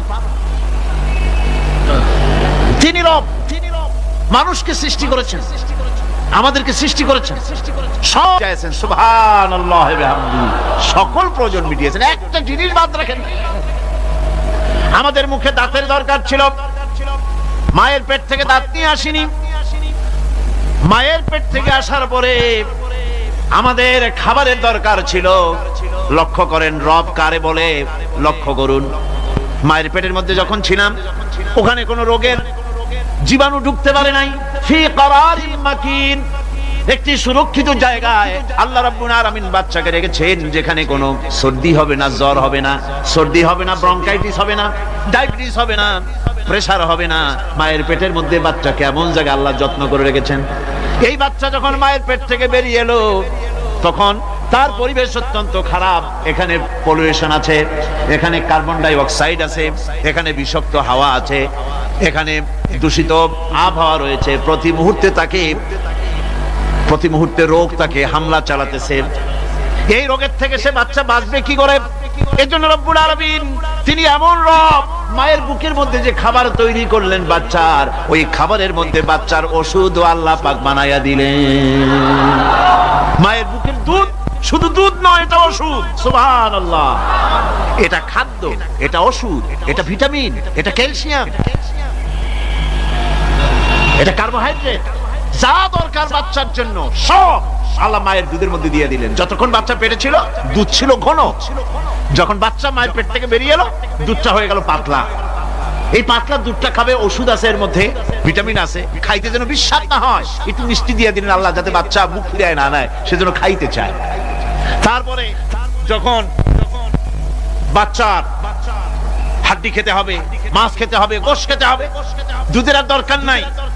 তার শরীরের ভিতরে রেজিস্ট্যান্স, রোগ প্রতিরোধক শক্তি তৈরি হয়েছে।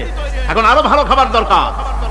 আল্লাহ রাব্বুল আলামিন মায়ের দুধকে শুকায় দিলেন, চুষলো আর পাওয়া যাবে না, দুধ শুকায় গেছে। এখন বাইরের খাবার খেতে হবে। আসছিল তখন বুকে দাঁত ছিল না, বাইরে যখন এলো দাঁতের যখন দরকার হলো, কোন আল্লাহর বান্দা কি আল্লাহর কাছে দরখাস্ত করেছেন যে আল্লাহ আমার কয়েকখান দাঁত দাও, দাঁত ছাড়া আমি চাবাই কেমন? এই সবগুলি দাঁত কে সেট করে দিলেন? রব্বুল আলামিন দাঁতগুলিকে সেট করে দিলেন। মুখের মধ্যে দাঁত এসে গেল।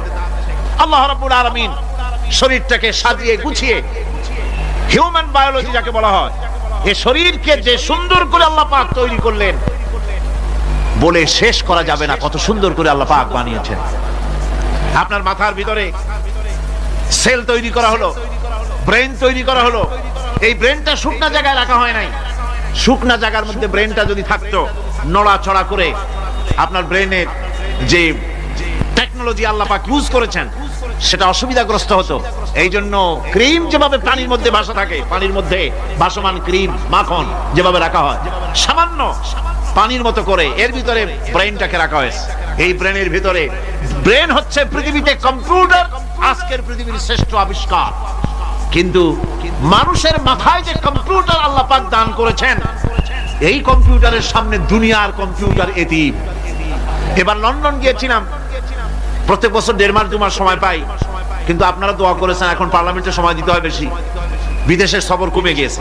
10 দিনের জন্য গিয়েছিলাম। ওরা আমাকে একটা ডায়েরি দিল।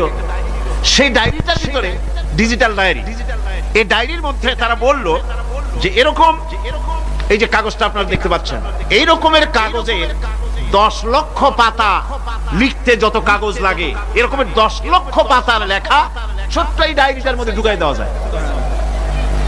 10,000 টেলিফোন নাম্বারের মেমোরিতে তুলে দেওয়া যায়। এটা হচ্ছে লেটেস্ট আবিষ্কার। কিন্তু আল্লাহ পাক মানুষের যে ব্রেনটা তৈরি করলেন, পৃথিবীতে যা আছে এ সব কিছু একটা মানুষের ব্রেনের মধ্যে সমস্ত তথ্য, সমস্ত ফ্যাক্ট মানুষের মেমোরির ভিতরে ঢুকাবার পরেও আরো লক্ষ লক্ষ জায়গা বাকি থেকে যাবে, শূন্য থেকে যাবে, যা পূরণ হওয়ার নয়। এত বিশাল মেমোরি আল্লাহ পাক তার মানুষের মাথার মধ্যে তৈরি করে দিয়েছেন। সুবহানাল্লাহ বিহামদি। দেখুন অবস্থাটা কি। আল্লাহ তার মানুষকে কিভাবে রব কাকে বলে, রব কারে বলে। সুবহানাল্লাহ বিহামদি। চোখের সামনে রাস্তা দিয়ে চলতে গিয়ে চোখের সামনে সাপ দেখলেন, চোখ দেখার কাজ করেছে। চোখ কি করেছে? দেখার কাজ করেছে। এখন কি করবে? চোখ কিন্তু দেখে বসে থাকে নাই, চোখ দেখা মাত্রই ট্রান্সমিট করেছে ব্রেনকে। ব্রেন সাথে সাথে অ্যাকশন নিতে বলেছে হাতকে আর পাওকে। হাতে লাঠি থাকলে পিটাও, লাঠি না থাকলে পাকে বলেছে দৌড় মারো। এই যে সাপ দেখলো, চোখ এটাকে পাঠাই দিল ব্রেনকে, ব্রেন পাঠাই দিল অ্যাকশনে হাতে আর পায়ে। এতে কিন্তু 1 সেকেন্ড সময় লাগে নাই, 1 সেকেন্ডের কয়েক লক্ষ ভাগের 1 ভাগের ভিতরেই মানুষ অ্যাকশনে এসে গিয়েছে। সুবহানাল্লাহ। এর নাম হচ্ছে রব। এর নাম কি? তার অফুরন্ত সৃষ্টি, অফুরন্ত সৃষ্টি। মানুষের হার্ট তৈরি করেছেন, চোখ তৈরি করেছেন। চোখে কিন্তু আমরা নেগেটিভ দেখি। চোখে আমরা কি দেখি? নেগেটিভ দেখি। এই নেগেটিভটা চোখ ক্যাচ করে ব্রেনের ভিতর থেকে পজিটিভ হয়ে কে বের করে দেয়? সুবহানাল্লাহ বিহামদি। কানে অসংখ্য শব্দ শুনি, কিন্তু কোন শব্দ তো জড়ায় যায় না। অসংখ্য শব্দ আমরা শুনি। যেমন রেডিও ঘুরাচ্ছেন, 9 ব্যান্ড রেডিও অথবা এর থেকেও বেশি ব্যান্ডওয়ালা রেডিও। আপনি যখন ঘুরাচ্ছেন কোন সেন্টার ধরার জন্য, অনেক সময় 4-5টা সেন্টার জড়ায় যায় না? জড়ায় কিনা? 4-5টা সেন্টার জড়ায় যায়, সর্বনাশ হয়ে যায়। কোনটা থেকে কোনটা শুনবে?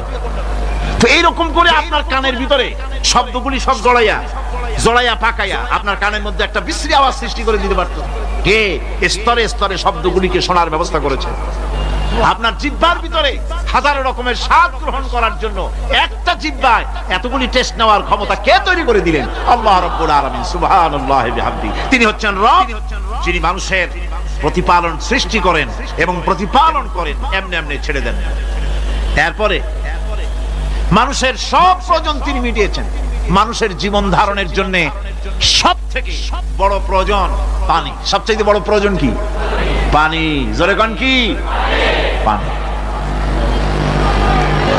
জীবনের জন্য পানি এবং আর্দ্রতা, এই দুটি জিনিস অপরিহার্য।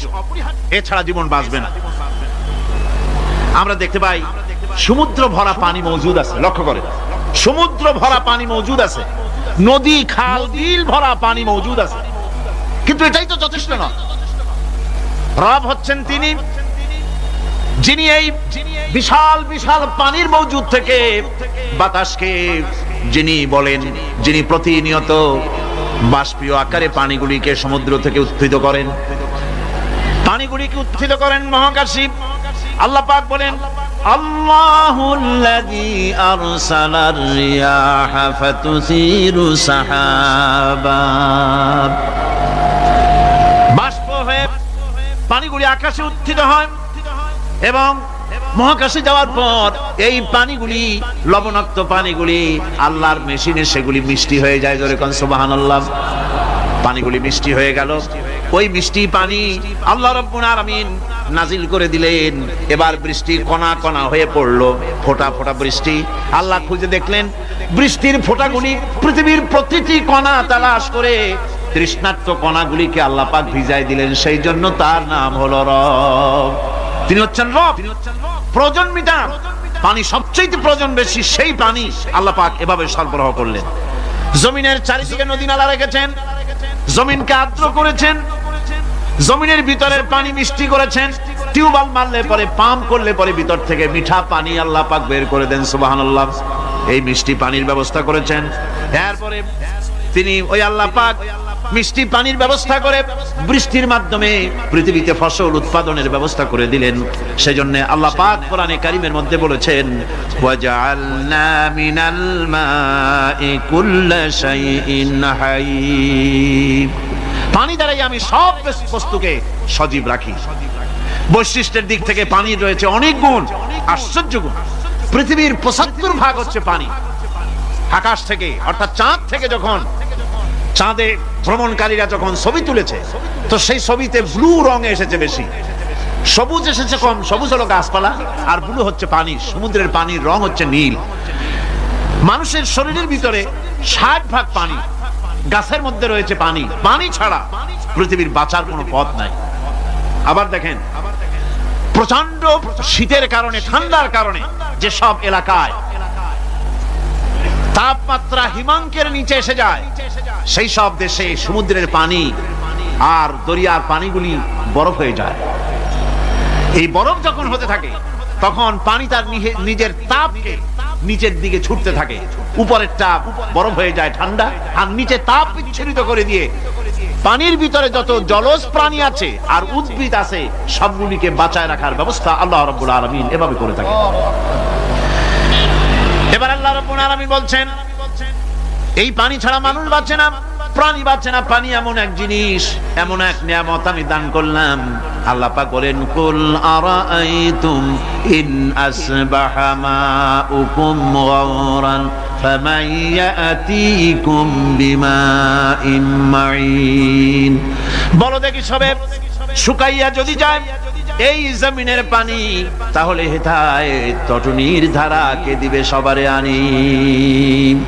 এই পৃথিবীর নদী নালা খাল বিল জমিনের আভ্যন্তরীণ দিকে পানিগুলি যদি আমি আল্লাহ রাব্বুল আলামিন শুকায় দেই, তাহলে আমি আল্লাহ ছাড়া এমন কে আছে যে নতুন করে আবার পানির আমদানি করে দিতে পারে? আছে কেউ? আজ পানির শূন্যতা আমাদের দেশে দেখা যাচ্ছে। পানি আস্তে আস্তে কমে যাচ্ছে, আস্তে আস্তে পানি শেষ হয়ে যাচ্ছে। কি কারণে শেষ হচ্ছে এবং কি হলে পানি পাওয়া যাবে পরে বলা যাবে ইনশাআল্লাহ। তো জীবন ধারণের জন্য যেমন পানির প্রয়োজন, জীবন ধারণের জন্য তেমন বাতাসেরও প্রয়োজন। পানি ছাড়া তো কিছু সময় চলতে পারে, পানি এবং খাদ্য ছাড়া কিছু সময় চলতে পারে, কিন্তু বাতাস ছাড়া তো এক মুহূর্ত চলে না, ঠিক কিনা? বুঝেন কিনা কথা? বাতাস ছাড়া এক মুহূর্ত চলতে পারে না। অথচ আল্লাহ রাব্বুল আলামিন এই বাতাস দিয়ে গোটা আকাশকে, শূন্য জায়গাগুলি বাতাস দিয়ে ভরে রেখেছেন, যাতে করে কারো বাতাসের কোনো অসুবিধা না হয়, শ্বাস করতে কোনো কষ্ট না হয়। প্রাণী জগৎকে বাতাস দিয়ে বাঁচিয়ে রাখার জন্য আল্লাহ পাক মহাশূন্যকে এভাবে সব এলাকা বাতাস দিয়ে ভরে রেখেছে। এই জন্য তার নাম হচ্ছে রব। এটাই হচ্ছে রুবুবিয়তের নমুনা। আমার ভাইয়েরা, আল্লাহ রাব্বুল আলামিন পানি দিলেন, বাতাস দিলেন, খাদ্যের ব্যবস্থা করে দিলেন। শস্য শ্যামল এলাকায় আল্লাহ পাক সব জায়গাগুলিতে শস্য শ্যামল হোক অথবা উষর ধূসর মরুভূমি হোক, সারা পৃথিবী জুড়ে আল্লাহ রাব্বুল আলামিন খাবারের দস্তরখান বিছায় রেখেছেন। ওয়ামা মিন দাব্বাতিন ফিল আরদি ইল্লা আলাল্লাহি রিজকুহা। এই পৃথিবীর বুকে এমন কোন বিচরণশীল জীব নাই যেই জীবের রিজকের দায়িত্ব আমি আল্লাহ আমার নিজ হাতে গ্রহণ করি নাই। জোরে বলেন সুবহানাল্লাহ। সব রিজেক আমি ছড়াই রেখেছি বিশ্ব জুড়ে সর্বত্র। আল্লাহ পাক বলছেন, فَلْيَنْظُرِ الْإِنسَانُ إِلَى طَعَامِهِ أَنَّا صَبَبْنَا الْمَاءَ صَبًّا ثُمَّ شَقَقْنَا الْأَرْضَ شَقًّا فَأَنبَتْنَا فِيهَا حَبًّا।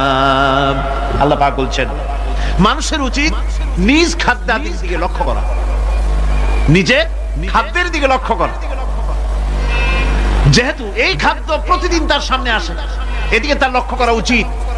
আমি কিভাবে, আমি প্রথমে জমিনের উপরে পানি বর্ষণ করি, পরে জমিনকে দীর্ণ বিদীর্ণ করি, এরপরে জমিনের ভিতরে উর্বরা শক্তি আমি দান করি। কে বলতেছেন কথা? আল্লাহ পাক বলছেন। এরপরে আমি নানান জাতের ফসল ফলন তোমাদের জন্য আমি দান করে দেই। খাদ্যের দিকে নজর করতে এই জন্য আল্লাহ পাক বলেছেন, মানুষ চতুর্দিক থেকে তো চোখ ফিরাতে পারে, মুখ ফিরাতে পারে, কিন্তু খাদ্যের দিকে তার নজর করতেই হয়। সকালে, দুপুরে, বিকালে, রাত্রে সব সময় তার সামনে খাবার আছে। আল্লাহ পাক বলেন, খাবারের দিকে একটু নজর করো, কেমন ভাবে কি সুন্দর করে খাবারগুলি তৈরি করে দিয়েছি, শুরু কিভাবে হলো, পরিপক্ক কিভাবে হলো, সেদিকে তোমরা লক্ষ্য করো। সে লক্ষ্য তো করা নাই, সমানে খায়, বিসমিল্লাহ বলেন, আলহামদুলিল্লাহ বলেন, পাইকারি দরে খাইতেই থাকে। আল্লাহ পাক বলছেন, খাদ্যাদির দিকে লক্ষ্য করো। এই যে চাউল তোমরা খাচ্ছ, আটা খাচ্ছ, গম খাচ্ছ, মাছ খাচ্ছ, গোশ খাচ্ছ, তাম পৃথিবীর সমস্ত বিজ্ঞানীরা একত্রিত হয়ে একটা চাউল বানাইতে পারবে? জোরে কোন পারবে? না পারবে। পারবে প্লাস্টিকের চাউল, আর কলেরা হয়ে মরবে। পৃথিবীর সমস্ত বিজ্ঞানীরা একত্রিত চাউল বানাতে পারবে না, একটা ডিম বানাতে পারবে না। পারবে একটা বানাতে? পারবে না। বিজ্ঞানীদের প্রশংসা আমরা করি, হ্যাঁ করি, বিজ্ঞানীরা অনেক কিছু বিশ্বকে উপহার দিয়েছে, কিন্তু মূল রবের কাছে আমরা যাই না, তাকে চিনতেও পারি না, সেখানে যাই না। বিজ্ঞানীরা কি করেছে? আল্লাহর বানানো জিনিসগুলি তারা ডিজাইন করেছে। ডিজাইন করতে তো নিষেধ নাই, আর ডিজাইন করাই যায়, সৃষ্টি করতে পারে না। বিজ্ঞানীরা সৃষ্টি করে নাই, ডিজাইন করেছে। কিরকম? আল্লাহ পাক চাউল তৈরি করেছেন। চাউল করেছে কে? বলেন না সবাই। এখন আপনারা সেই চাউল দিয়ে পিঠা বানান, পায়েস বানান, সেই চাউল দিয়ে বা পিঠা আরো কি যেন খায় চট্টগ্রামে, রস দিয়া, ওটা কি কয়? দই পিঠা নাকি দোয়া পিঠা। এইভাবে করে আপনি ডিজাইন তৈরি করছেন। আটা দিচ্ছে, আল্লাহ পাক আটা তৈরি করেছেন, গম দিয়েছেন, এই আটা দিয়ে গোলগোল্লা তৈরি হচ্ছে, এর দ্বারা রুটি তৈরি হচ্ছে, এর দ্বারা অসংখ্য রকমের সিমাই টিমাই ইত্যাদি দিয়ে, লাচ্ছা সিমাই, নানান রকমের সিমাই আপনি ডিজাইন করেন, অসুবিধা নেই। আল্লাহর তৈরি করা কাঠ দিয়ে ফার্নিচার তৈরি হচ্ছে, টেবিল হচ্ছে, গুষ্টি শুদ্ধ হচ্ছে। আল্লাহর তৈরি করা লোহা দিয়ে মাইক হচ্ছে, স্ট্যান্ড গান হচ্ছে, ব্রেন গান হচ্ছে, তারপরে প্লেন হচ্ছে। তাহলে আমি বলতে চাইলাম, বুঝাতে চাইলাম, সমস্ত জিনিস এর স্রষ্টা কে? জোরে বলেন কে? বিজ্ঞান শুধু এগুলি এক জায়গায় করে অ্যাসেম্বল করেছে, এগুলিকে এক জায়গায় করে এক একটা রূপ দিয়েছে। এখানে বিজ্ঞানের কৃতিত্ব আছে ঠিক, কিন্তু আপনারাই বলেন, লোহা যদি আল্লাহ তৈরি না করতেন, মাইক তৈরি হতো, রাইফেল তৈরি হতো? আর রাইফেল যদি নাই হতো, তাহলে কারাগারের বন্দীগুলো মারতেন কি দিয়ে? রাইফেল যদি না হতো, যুদ্ধ করতেন কি দিয়ে? ঠিক কিনা? যত মারামারি ইত্যাদি যা কিছু হচ্ছে, তো শুধু মারামারির জন্যই তো আল্লাহ লোহা বানান নাই। লোহার সবচাইতে বড় প্রয়োজন হচ্ছে জমিন কর্ষণ করা, জমিন চাষ করা। এই জমিন চাষের জন্য লাঙ্গল দরকার, শাবল দরকার, খন্তা দরকার, কোদাল দরকার। এই লোহার দাম কেউ আল্লাহ পাক এত লোহা বেশি দিয়েছেন, যার জন্য লোহার দাম কম। সোনা কম দিয়েছেন, যেহেতু সোনার প্রয়োজনীয়তা কম, লোহার প্রয়োজনীয়তা বেশি, এই জন্য লোহা বেশি দিয়েছেন, দামটা কমে গেছে, যার জন্য আপনার আমার জন্য কিনে ব্যবহারটা সহজ হয়েছে। কথা ঠিক কিনা বন্ধুগণ? আল্লাহ রাব্বুল আলামিন এইভাবে করে মানুষের রুবুবিয়াতটা, আল্লাহ পাকের রুবুবিয়াত হচ্ছে তিনি মানুষকে সুন্দর করে সৃষ্টি করে যা কিছু প্রয়োজন সবকিছু খাওয়াচ্ছেন, দিচ্ছেন। সে আল্লাহ পাক প্রশ্ন করছেন, কুল মান ইয়ারযুকুকুম মিনাস সামাই ওয়াল আরদ আম্মান ইয়ামলিকুস সামআ ওয়াল আবসারা ওয়া মান ইয়াখরুজুল হাইয়্যা মিনাল মাইয়িতি ওয়া ইউখরিজুল মাইয়িতা মিনাল হাইয়্য। আকাশের প্রশস্ত বুক থেকে এবং জমিনের এই প্রশস্ত বুক থেকে কে রিজিক, তোমাদের খাদ্য কে উৎপাদন করে? কে নির্জীব থেকে সজীবকে বের করেন, আর কে সজীবকে নির্জীবে পরিণত করেন? তিনি কে? তিনি হচ্ছেন আল্লাহ পাক। আল্লাহ পাক বলছেন, এই প্রশ্ন যদি তাদেরকে করা হয় তো তারা কি বলবে? আল্লাহ পাক বলেন, ওয়ামান ইউদাব্বিরুল আমরা ফাসায়াকুলুনা আল্লাহ ফাকুল আফালা তাত্তাকুন। হে নবী, এদেরকে প্রশ্ন করুন। এদেরকে যদি প্রশ্ন করা হয় এই পৃথিবীর সুন্দর পরিচালনা পদ্ধতি কে করেন, তাহলে তারা এক কথায় বলবে, নিজের থেকেই বলবে আল্লাহ। কে করছেন সবকিছু? আল্লাহ। আল্লাহ পাক বলেন, নবী তাহলে তাদেরকে বলেন, এ কথা জানার পর, এ কথা বোঝার পরেও কেন তারা ঔদাসীন্যতা দেখাচ্ছে, কেন তারা গাফিল হয়ে যাচ্ছে, কেন তারা আল্লাহ পাককে ভয় করে তার পথের অনুসারী হচ্ছে না? যে আল্লাহ রাব্বুল আলামিন এত কিছু করছেন, তিনি তার পরিচয় সম্পর্কে বলে দিচ্ছেন, ফাযালিকুমুল্লাহু রাব্বুকুমুল হক ফামাযা বা'দাল হক ইল্লাদ দালাল। নিশ্চয়ই এসবের মূলে রয়েছেন তোমাদের রব, আমাদের আল্লাহ, আমাদের রব। সুতরাং উজ্জ্বল সত্য প্রকাশিত হওয়ার পর গোমরাহি ছাড়া আর কিছুই বাকি থাকে না। সুতরাং যারা সত্যের পথের অনুসরণ করতে চায়, রবকে চিনতে হবে, আল্লাহ পাককে জানতে হবে এবং তাকে অনুসরণ করতে হবে, তাকে রব হিসাবে চিনতে হবে। আমার বন্ধুগণ, এটা হচ্ছে সেই রুবুবিয়াত ইলাহি যার দিকে হযরত মূসা আলাইহিস সালাম ইঙ্গিত করেছিলেন ফিরআউন যখন তাকে প্রশ্ন করেছিলেন, ফামান রাব্বুকুমা ইয়া মূসা, হে মূসা তোমাদের দুজনের রব কে? তোমাদের রব, তোমাদের প্রভু কে? তিনি জবাব দিলেন, রব্বুনাল্লাযী আ'তা কুল্লা শাইইন খালকাহু সুম্মা হাদা। রব হচ্ছেন আমাদের তিনি, যিনি নাকি আমাদের প্রতিপালক, আমাদেরকে সৃষ্টি করেছেন এবং আমাদেরকে হেদায়েত দিয়েছেন, সঠিক পথের দিশা দিয়েছেন। এখানে হেদায়েত হচ্ছে, এখানে হেদায়েত শব্দের অর্থ হচ্ছে সৃষ্টি শুধু করেন নাই, তাকে চলা, তার খাদ্য অনুসন্ধানে, তাকে বেঁচে থাকার সবকিছুর উপকরণ, এ কমন সেন্স, এ সাধারণ জ্ঞান আল্লাহ পাক তার সাথে দিয়েছেন। তিনি হচ্ছেন রব। আচ্ছা, একটা দৃষ্টান্ত দেই। এই হেদায়েতটা কি? এই হেদায়েতটা হচ্ছে আপনাদের বাড়িতে যদি কারো বিড়াল থাকে, বিড়াল, বিড়াল বোঝেন তো না? কি বলে এখানে? বিড়াল, বিলাই নাকি বলে? বিড়াল। এই বিড়াল যদি আপনাদের কারো বাড়িতে থাকে, তো বিড়ালের প্রসবকালীন অবস্থা দেখবেন, বিড়ালের প্রসব হবে, বাচ্চা দেবে। বিড়াল তখন ঘরের মধ্যে পেরেশান হয়ে ঘুরতে থাকে, একটা নিরাপদ জায়গা খোঁজে, একটা নিরাপদ জায়গা খোঁজে। প্রসব করার 2-3 দিন আগের থেকে খুঁজতে থাকে তার জন্য নিরাপদ জায়গা কোনটা। এরপরে খুঁজতে খুঁজতে প্রসবের দিন সে সত্যিকারের ঘরের মধ্যে সবচেয়ে কোনা কানা জায়গা যেটা, সেই রকমের একটা নিরাপদ জায়গা সে বেছে নিল। এরপরে বাচ্চা হলো। বাচ্চা হওয়ার পর এই বাচ্চার উপরে কেউ যেন আক্রমণ না করে, শত্রু যেন তার জায়গাটিতে না আসে, এই জন্য বাচ্চাটার তো হাত দিয়ে মায়ের মতো কোলে নিতে পারে না, সে আস্তে করে ঘাটটা কামড়ায় ধরে যাতে করে বাচ্চা ব্যথা না পায়। ওইভাবে করে ঘাট কামড়ায় ধরে আজকে এই সিঁড়ির নিচে, কালকে ওই খাটের নিচে, পরশুদিন এই আলমারির কোনায়, এইভাবে বাচ্চাগুলি সরায় সরায় রেখে বাচ্চাকে প্রতিপালন করে। এই বিড়ালের হেদায়েত দিলটা কি? যিনি দিলেন তার নাম রব। তিনি হচ্ছেন রব্বুল আলামিন। সন্তান প্রতিপালনের ব্যবস্থা শুধু দুনিয়ার মানুষকেই দেন নাই, প্রাণী জগৎকেও দিয়েছেন। সুবহানাল্লাহ। বলেন বলেন, মুরগির বাচ্চা হলো, ডিমের থেকে বাচ্চা বেরোলো, এই বাচ্চাগুলি হয়েছে গতকাল। আজকে বাচ্চাগুলি আদার খাচ্ছে মায়ের সাথে, হঠাৎ করে একটা চিল এলো আর ওর মা একটা সিগন্যাল মারলো, সাথে সাথে বাচ্চাগুলি দৌড়াইয়া এমন পলান দিল, আপনি তো ভালো একাদশীর বাপেও তালাশ করে পাবেন যে মুরগির বাচ্চা পলাইলো। এখন ওই বাচ্চাটিকে এই সিগন্যাল সম্পর্কে কে অবহিত করলো যে এইরকম একটা আওয়াজ শুনলে এটা ভীতির আওয়াজ, এটা সাইরেন, এটা বিপদ সংকেত, এটা ডেঞ্জার সিগন্যাল, এটা শুনলে দেখলে তাড়াতাড়ি করে আত্মগোপন করবা। কে শিখাইলো? কে শিখাইলো?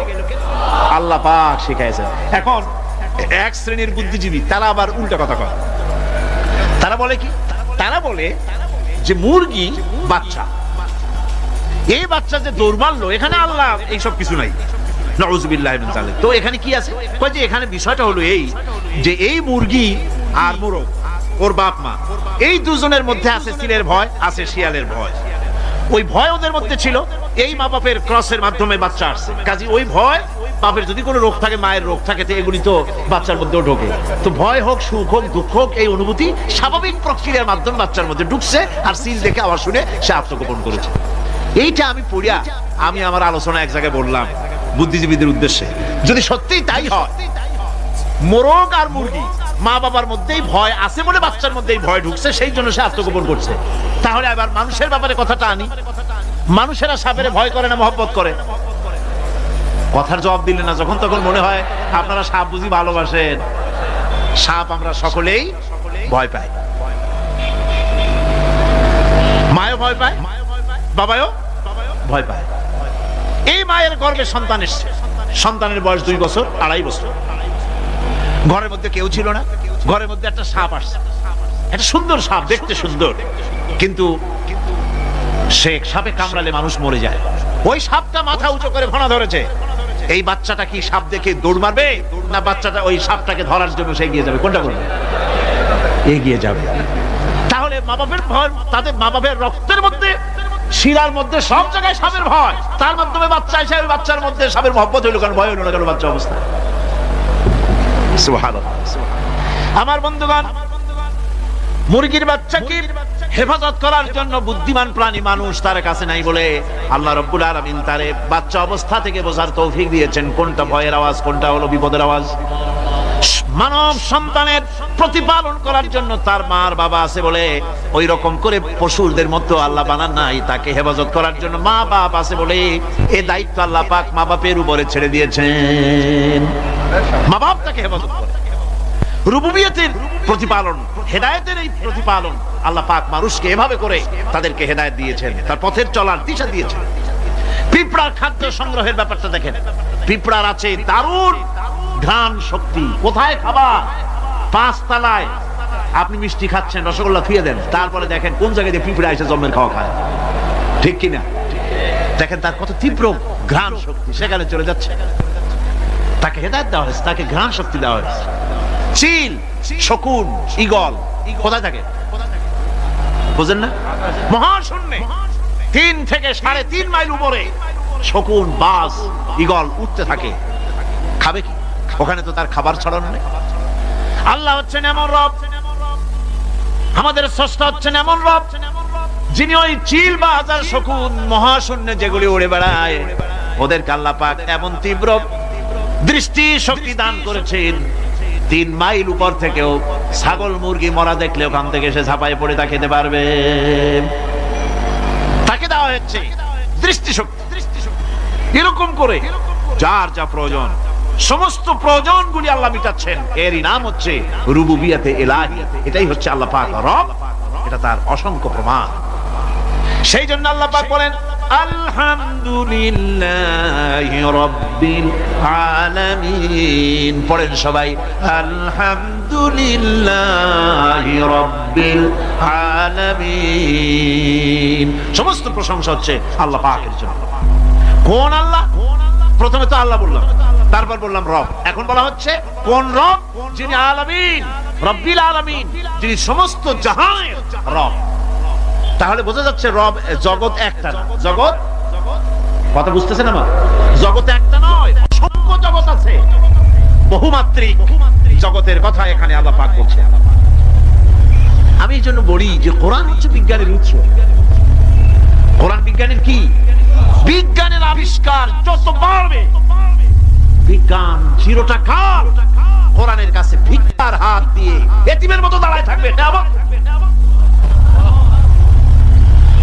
আজ পৃথিবীর বিজ্ঞানীরা বলছেন জগৎ সম্পর্কে। আমরা মনে করছি পৃথিবীটাকে, আমাদের কাছে জগৎ দুইটা। কয়টা জগৎ? একটা জগৎ হলো এইটা, ইহজগৎ আর পরজগৎ, এছাড়া আর কিছু জানি না। এই দুইটাই জগৎ আমাদের কাছে। এখন দেখেন বিজ্ঞানীরা কি বলছে। বিজ্ঞানীরা বলছেন সৌর জগতে শুধু আমাদের সৌরজগৎটাই শেষ না, অসংখ্য সৌরজগৎ আছে মহাশূন্যে, অসংখ্য সৌরজগৎ। পৃথিবীর প্রতি 4 বিলিয়ন মানুষ যদি এক একটা সৌরজগৎ দখল করে, তাতেও সৌরজগৎ শেষ হবে না। আরো সহস্র সহস্র বিলিয়ন বিলিয়ন সৌরজগৎ আরো ফাঁকা পড়ে থাকবে। এত সৌরজগৎ আল্লাহ সৃষ্টি করেছেন। এই মহাশূন্যে বহুমাত্রিক জগতের কথা আল্লাহ পাক এখানে বলেছেন। এই পৃথিবী একটা জগৎ, এই মাটির তলে আছে আর এক জগৎ, সমুদ্রের ভিতরে আছে পানির তলার আর এক জগৎ। আর মহাশূন্য যে কি তা আপনার মাথায় শূন্য হয়ে যাবে চিন্তা করতে করতে। এই জন্য বিজ্ঞানীরা, বড় বড় বিজ্ঞানী, এরা কিন্তু নাস্তিক হয় না। বর্তমান বিজ্ঞানীরা চিন্তা করে গবেষণা করে খেয়ে হারিয়ে ফেলছে মহাশূন্যকে দেখে। যেখানে আছে গ্যালাক্সি, যেখানে আছে মিল্কি ওয়ে, যেখানে রয়েছে অসংখ্য তারকা, এই পৃথিবীটা মহাশূন্য আল্লাহ যেভাবে তৈরি করেছেন সেই তুলনায় এই পৃথিবী একটা মার্বেলের চাইতে খুব বেশি একটা বড় কিছু হয় বলে মনে হয়। পৃথিবী যদি হয় একটা মার্বেলের মতো, তাহলে আমরা যে মানুষ, আমাদের অস্তিত্ব কোথায় চিন্তা করেন। এবার মহাশূন্যে চলেন। মহাশূন্য সে কি বিশাল মহাশূন্য। একটা তারকা থেকে আর একটা তারকায় যদি যেতে হয় তাহলে সহস্র সহস্র বিলিয়ন বছরের দরকার হবে। কি বছর? এ দুনিয়ার বছর না, আলোকবর্ষ, লাইট ইয়ার। আলো চলে প্রতি সেকেন্ডে কত? 1,86,000 মাইল। এই 1,86,000 মাইলের সেকেন্ড, এর মিনিট, এর ঘন্টা, এর দিন, এর মাস, এর বছর, এই আলোকবর্ষ। সহস্র সহস্র আলোকবর্ষ পার হয়ে যাবে এক তারকা থেকে আর এক তারকায় পৌঁছানো সুকঠিন। এ ধরনের অসংখ্য তারকা আল্লাহ পাক তৈরি করে রেখেছেন। সূর্য হচ্ছে পৃথিবীর চাইতে 13 লক্ষ গুণ বড়। এরকম সূর্য বিজ্ঞানীরা এখন বলছে, আগে বলতো 1 কোটি সূর্যের চাইতে বড় তারকা, এখন বলতেছে এই রকমের পৃথিবীর চাইতে 13 লক্ষ গুণ বড় সূর্য, এরকম 3 কোটি সূর্য খাইয়া ফেলাইতে পারে। এরকম সহস্র সহস্র তারকা এক একটা গ্যালাক্সির ভিতরে আল্লাহ পাক তৈরি করে রেখেছেন। এখন মনে হচ্ছে যে এই তারকাগুলি বড়, না, এই তারকাগুলি চাইতে আবার বড় জিনিস আছে। সেগুলি কি? সেটাকে বলা হয় ব্ল্যাক হোল। সেটাকে বলা হয় ব্ল্যাক হোল, অন্ধকার কূপ। ব্ল্যাক হোল আবার ম্যান হোল বুঝবেন না, কিন্তু ম্যান হোলের ঢাকনা চুরি হয় যেমন। তবে একটা দৃষ্টান্ত আপনি বুঝতে পারেন, রাস্তায় রাস্তায় যেমন অসংখ্য ম্যান হোল আছে, ওই রকম করে মহাসংখ্য ব্ল্যাক হোল আছে, একটা দুইটা না, অসংখ্য। এই ব্ল্যাক হোল আবার দেখা যায়, অদৃশ্য ব্ল্যাক হোল।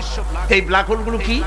এগুলি কোরআনে কারীমের মধ্যে আল্লাহ পাক বলেছেন, ফালা উকসিমু বিমাওয়াকিন নুজুম, ফালা উকসিমু বিমাওয়াকিন নুজুম, শপথ সেই পতনে যেখানে নক্ষত্র সমূহ ধ্বংস হয়ে যায়, ধ্বংসপ্রাপ্ত হয়, কসম সেই স্থান সমূহে। সুবহানাল্লাহ। এই অন্ধকার কূপের, এই অন্ধকূপের কসম করছেন আল্লাহ পাক। সেই অন্ধকূপটা কি? সেই ব্ল্যাক হোলটা কি? সেই ব্ল্যাক হোল হচ্ছে ওই যে তারকার কথা বললাম, যে সূর্য খাইতে পারে, 3 কোটি সূর্য খাইতে পারে, এই রকমের তারকাগুলি ঘুরতে ঘুরতে কোন এক কারণে যখন সে ব্ল্যাক হোলের রেঞ্জের মধ্যে এসে যায়, তখন ব্ল্যাক হোল ওকে এমন ভাবে চুষে হজম করে ফেলে যেমন বাচ্চা চকলেট চুষা খাইয়া ফেলায়। এরকম ব্ল্যাক হোলগুলি অত বড় তারকাগুলি খাইয়া চুষা শেষ করে ফেলে যায়। সুবহানাল্লাহ বিহামদিহি। বিজ্ঞানীরা বলেছেন, আমাদের এই পৃথিবীটা, আল্লাহ না করুন কখনো, আমাদের এই পৃথিবীটা যদি কোনো ব্ল্যাক হোলের আওতায় পড়ে, ওর রেঞ্জে আসে, তাহলে মাত্র 2 সেন্টিমিটারের মধ্যে পৃথিবীটা তার ঘনত্ব লাভ করে এর মধ্যে অদৃশ্য হয়ে যাবে, হারায় যাবে, অস্তিত্ব থাকবে না। আল্লাহ পাক আসলে আগে আমার বিজ্ঞানের বইপত্র যখন পড়ি, আমার কাছে আশ্চর্য লাগে, 1400 বছর আগে নবী কোন বিজ্ঞানাগারে পড়াশোনা করেন নাই, কোন সায়েন্স নিয়ে রিসার্চ করেন নাই। সেই নবীর মুখ থেকে এমন বিজ্ঞানময় কোরআন আল্লাহ বের করালেন, যে আজকের পৃথিবীর মডার্ন যুগের বিজ্ঞানীরা কোরআনের কাছে এতিম হয়ে দাঁড়ায় আছে। পৃথিবীর কোন বিজ্ঞানী বলতে পারবে না যে কোরআনে কারীমের অমুক আয়াতটা আনসাইন্টিফিক, এটা হাদিস আমাদের বিজ্ঞানের সাথে মিল খায় না, এমন কথা বলতে পারবে না। বরং কোরআন সার্টিফাই করবে তোমার এই বক্তব্য, তোমার এই থিওরি মোস্ট আনসাইন্টিফিক। কোরআন বলবে, ওরা বলতে পারবে না যে আয়াতটা আনসাইন্টিফিক। সুতরাং কোরআন হচ্ছে মহান বিজ্ঞানময়, কোরআন হচ্ছে আল্লাহ পাকের দেওয়া এক মহান বিধান, যে কোরআনের কারণে আল্লাহ পাক আমাদেরকে হেদায়েত দান করেছেন। এমন এক কিতাব, এমন এক কোরআন আল্লাহ পাক আমাদের কাছে দান করেছেন। আর রহমান আল্লামাল কোরআন, কোরআন তিনি রহমান আমাদের কোরআন শিখিয়েছেন, এমন কোরআন যার সংরক্ষণ পদ্ধতি অবিকল রয়ে গেছে। কোরআন যেভাবে নাজিল হয়েছিল সেইভাবেই আছে, না উল্টাপাল্টা হয়েছে? উল্টাপাল্টা হয়নি। কোরআনে কারীমে রব্বুল আলামিন বলেন, উল্টাপাল্টা না হওয়ার কারণ শোনো, এই পৃথিবীর বুকে যত বই কিতাব আছে, যত ধর্ম পুস্তক আছে, সব পরিবর্তন হয়েছে, পরিবর্তন হয়েছে, তারমিম তারিফ হয়ে গেছে। বাইবেলের অবস্থা তো এমন, বাইবেল সম্পর্কে বর্তমানে বলা হচ্ছে ওর ভিতরে আল্লাহর একটা ওয়ার্ড নাই। বর্তমান বাইবেলে আল্লাহর একটা বর্ণ নাই। এত উলট পালট সর্বনাশ হয়ে গিয়েছে। এখন তারা মুসলমানদেরকে গ্রহণযোগ্য করাবার জন্য দেখুন, ষড়যন্ত্র একরকম না, হাজারো রকমের ষড়যন্ত্র। তারা তাদের বাইবেলের মধ্যে এখন লিখতেছে আয়াত, আয়াত নম্বর এত, আগে লিখতো পদাবলী, পদাবলী এত নম্বর পদ, এত নম্বর পদাবলী, এভাবে লিখতো। এখন লিখতেছে আয়াত নম্বর অত, আগে লিখতো সদা প্রভু, এখন লেখে আল্লাহ তাআলা খোদাবন্দ, আখিরাত, রিসালাত, নবুয়ত। এই সব কথাগুলি ইসলামের মূল পরিভাষাগুলি তারা গ্রহণ করে মুসলমানদেরকে বিভ্রান্ত করার চেষ্টা করে। আমার বন্ধুগণ, সব ধর্মীয় পুস্তকগুলি যেখানে তারমিম তারিফ হয়ে গেল, কোরআনের কোনো পরিবর্তন আজও। কোরআন নাযিল হচ্ছে, রাসূল করিম বুখারী শরীফে এসেছে, প্রতি রমজান মোবারকে হযরতে জিবরাইল আসতেন, হুজুরকে বলতেন, হুজুর আপনি তেলাওয়াত করেন, আমি শুনি, যতটুক নাজিল হয়েছে পড়েন। হুজুর পড়তেন, জিবরাইল শুনতেন, আবার জিবরাইল পড়তেন, হুজুর শুনতেন। এমনি করে করে যে বছর হুজুর ইন্তেকাল করবেন, হুজুরের জীবনের শেষ রমজান মুবারকে কোরআন নাজিল পরিপূর্ণ হয়ে গেছে।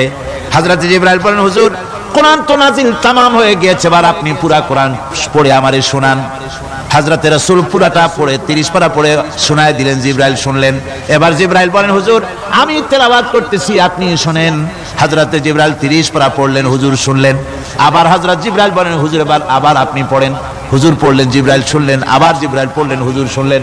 তার মানে হলো হুজুর যে বছর ইন্তেকাল করলেন ওই বছরের রমজান মুবারকে হযরত জিবরাইল 2 বার পড়েছেন, হুজুর শুনেছেন, আর হুজুর 2 বার পড়েছেন, জিবরাইল শুনেছেন, যাতে করে একটা জের জবর, একটা আয়াত, একটা সেমিকোলন যেন বাদ না পড়ে যায়।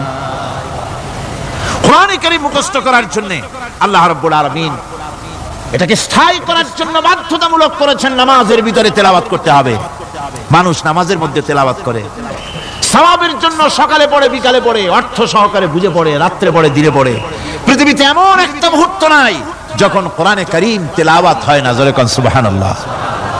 মানুষ এটাকে তেলাওয়াত করতেছে, মুখস্থ করতেছে। এই কোরআন শরীফের ভিতরে রয়েছে সব কিছু। এর মধ্যে রয়েছে ইতিহাস, এর মধ্যে আছে বিজ্ঞান, এর ভিতরে রয়েছে দর্শন, ভূতত্ত্ব, উদ্ভিদতত্ত্ব, নৃতত্ত্ব, খতত্ত্ব, জ্যোতির্বিজ্ঞান। এর ভিতরে রয়েছে মানুষের পারিবারিক নীতি, সামাজিক নীতি, চুক্তিনীতি, বন্ধুনীতি, যুদ্ধনীতি, মানুষের যা প্রয়োজন সবকিছু এই কোরআনে কারীমের মধ্যে আল্লাহ পাক সন্নিবেশিত করে দিয়েছেন। জোরে কোন সুবহানাল্লাহি ওয়া বিহামদিহি। আমার ভাইয়েরা, কোরআন এর পরিচয়ের কথা বলতেছিলাম। আল্লাহ পাক কি কোরআন আমাদের শিখালেন, কোন কোরআন আমাদের শিখিয়েছেন, সেই কোরআনের পরিচিতি আপনাদের সামনে আমি তুলে ধরতেছি। আমি নিজে না, এবার কোরআন তার পরিচয় নিজেই দেবে। কেউ যদি কোরআনের কাছে জিজ্ঞাসা করে, কোরআন তুমি কোথা থেকে নাজিল হয়েছ, কে তোমাকে নাজিল করেছে, এই প্রশ্ন যদি কেউ কোরআনের কাছে করে, কোরআন নিজেই তার জবাব দিতে পারে কিনা? কোরআন নিজেই বলে, তানজিলাম মিম্মান খালাকাল আরদা ওয়াস সামাওয়াতিল উলা। এই কোরআন নাজিল করেছেন তিনি, যিনি ওই উচ্চ আকাশ আর জমিনকে যিনি সৃষ্টি করেছেন, সেই আল্লাহ আমারে নাজিল করেছেন। কোরআনের কাছে কেউ যদি প্রশ্ন করে, ও কোরআন এই পৃথিবীতে নাজিল হওয়ার আগে তুমি কোথায় ছিলে, কেউ যদি প্রশ্ন করে, কোরআনে কারীম নিজে নিজের পরিচয় শোনায়, আমি কোথায় ছিলাম শোনো। বাল হুয়া কুরআনুম মাজিদুন ফি লাউহিম মাহফুজ। বরং এই কিতাব অতীব মর্যাদা সম্পন্ন, সুরক্ষিত ফলকে লিপিবদ্ধ ছিল, আমি ছিলাম লৌহে মাহফুজে, সেখান থেকে এসেছি। যদি কেউ প্রশ্ন করে, কোরআন কি, কোরআন তুমি কার উপরে অবতীর্ণ হয়েছ, জবাব কোরআন নিজেই দেয়, ওয়া আমিনু বিমা নুজিলা আলা মুহাম্মাদ ওয়া হুয়াল হাক্কু মির রাব্বিহিম। ঈমান আনো সেই জিনিসের উপরে যেটা মুহাম্মদ সাল্লাল্লাহু আলাইহি ওয়াসাল্লামের উপর অবতীর্ণ হয়েছে। আবার অন্য আয়াতেও জবাব পাওয়া যায়, তাবারাকাল্লাযী নাযালাল ফুরকানা আলা আবদিহি লিয়াকুনা লিল আলামিনা নাযীরা। অতীব বরকতপূর্ণ মহান সত্তা সেই আল্লাহ রাব্বুল আলামিন, যিনি তার বান্দার পরে ফুরকান অবতীর্ণ করেছেন। সুবহানাল্লাহি ওয়া বিহামদিহি। কোরআনের নাম আমি বলেছিলাম শুধু কোরআন নয়, অনেক নাম আছে। কোরআনের আরেক নাম ফুরকান। কোরআনের আরেক নাম কি? আল ফারকু বাইনাল হাক্কি ওয়াল বাতিল। কোরআন হচ্ছে সেই মহাসত্য যা মিথ্যা এবং সত্যের মধ্যে পার্থক্য সৃষ্টি করে, মঙ্গল এবং অমঙ্গলের মধ্যে পার্থক্য সৃষ্টি করে, যা সত্য এবং মিথ্যার মধ্যে তাফরিকা সৃষ্টি করে, সত্যকে মানুষকে বুঝিয়ে দেয়, তার নাম হচ্ছে ফুরকান। এবার যদি প্রশ্ন করা হয়, ও কোরআন বুঝলাম তুমি লৌহে মাহফুজে ছিলে, বুঝলাম তুমি নবীজির উপরে নাজিল হয়েছো, এবার বলো তুমি কোন মাসে নাজিল হয়েছো, তুমি তো আসছিলা প্রথম কোন মাসে নাজিল হয়েছো? এই প্রশ্ন যদি কেউ করে, কোরআন তার জবাবে বলবে, শাহরু রমাদান আল্লাযী উনজিলা ফীহিল কুরআন। রমজানের পবিত্র মাসে আমি অবতীর্ণ হয়েছি। সুবহানাল্লাহ। যদি প্রশ্ন করা হয়, রমজানে তো আসছো, কিন্তু প্রথম নাজিল হয়েছিল কোন সময়? ওটা কি দিন ছিল না রাত ছিল? কোরআন তার জবাবে বলে, ইন্না আনজালনাহু ফি লাইলাতিল কদর। কদরের পবিত্র রাতে আমি এই পৃথিবীতে আমার আগমন ঘটেছিল। যদি প্রশ্ন করা হয়, বুঝলাম সবই, কেন নাজিল হয়েছে তুমি, এই পৃথিবীতে তোমার আসার উদ্দেশ্য কি, মূল কাজটা কি? এই প্রশ্ন যদি করা হয়, কোরআনে কারীম তার জবাবে বলে, শোনো কেন এসেছি, লিতুখরিজান নাসা মিনাজ জুলুমাতি ইলান নূর। নূর। আমার মিশন হচ্ছে গোটা বিশ্ব মানবতাকে পুঞ্জীভূত জমাট বাঁধা অন্ধকারের ভেতর থেকে টেনে বের করে আলোর সন্ধান দিতে, আলোর দিকে আনার জন্য আমি কোরআন নাজিল হয়েছি। গোটা পৃথিবীর মানুষ আছে অন্ধকারের ভিতরে। কিসের মধ্যে? অন্ধকার কি? অন্ধকার হচ্ছে পুঁজিবাদ, অন্ধকার সমাজতন্ত্র, অন্ধকার ধর্ম নিরপেক্ষতাবাদ, অন্ধকার জাতীয়তাবাদ, মানুষের তৈরি করা যত মতবাদ সব কি? জোরে কোন সবগুলি কি? অন্ধকার। আজকে আসার সময় দেখলাম দেওয়ালে লেখা সমাজতন্ত্র আমরা প্রতিষ্ঠা করে ছাড়বো। চিন্তা করলাম যারা লিখছেন তারা কি পাগল না ছাগল? কি আশ্চর্য কথা! যেই মতবাদ পৃথিবীর মাটি থেকে যে দেশে জন্মগ্রহণ করেছে এই মতবাদ, সেই দেশের লোকেরা ঝাঁটা মেরে তাদের দেশ থেকে বিদায় করে দিল, তাদের কোদাল হাতি বিদায় করে দিল, ছিন্ন ভিন্ন করে জুতার তলে শেষ করে দিল। তৈরি করা শত সহস্র বিলিয়ন বিলিয়ন ডলারের মার্কসের বইগুলি আগুন জ্বালিয়ে দিল। আর বাংলাদেশের কিছু ছাগল সমাজতন্ত্র এখন টিকা রাখবো। এটা মাথা খারাপ, পাগল না মাথা গোল বুঝতে পারছি না। আমার বন্ধুগণ, এগুলি সব অন্ধকার। এই অন্ধকারের ভেতর থেকে মানুষগুলিকে টেনে আনবে কোরআন কিসের দিকে? আলোর দিকে। এবার যদি প্রশ্ন করা হয়, বুঝলাম তুমি অন্ধকার থেকে আলোর দিকে নিয়ে আসবে, আলোর দিকে আসলে পরে ফায়দাটা কি হবে? মূল ফায়দাটা বুঝায় দাও, আসল ফায়দা কি হবে তোমারে যদি মানি? কোরআন তার জবাব দেয়, নিজের পরিচয় নিজে তুলে ধরে, ফামান তাবিআ হুদায়া ফালা খাউফুন আলাইহিম ওয়ালা হুম ইয়াহজানুন। এই কোরআনকে যদি মেনে চলো, এই কোরআনের আইন যদি মানো, সমাজে মানো, ব্যক্তিতে মানো, পরিবারে মানে, রাষ্ট্রে মানো, জীবনের সব ক্ষেত্রে সমস্ত জায়গায় যদি এই কোরআনকে মেনে চলো, ফালা খাউফুন আলাইহিম, তাহলে তোমাদের কোনো ভয় থাকবে না, ওয়ালা হুম ইয়াহজানুন, কোনো চিন্তাও থাকবে না। কিসের ভয় থাকবে না? কোরআনের আইন মেনে যদি চলো সমাজে ও রাষ্ট্রে, চুরির ভয়, ডাকাতির ভয়, জিনার ভয়, হত্যার ভয়, সন্ত্রাসের ভয়, কোনো ভয় থাকবে না। ওয়ালা হুম ইয়াহজানুন, চিন্তাও থাকবে না। খাওয়া পড়া, শিক্ষা, চিকিৎসা, বাসস্থান, এগুলির কোনো চিন্তা থাকবে না। কোরআনের সমাজে সব কিছুর গ্যারান্টি দেওয়া হবে, সবগুলি পেয়ে যাবে।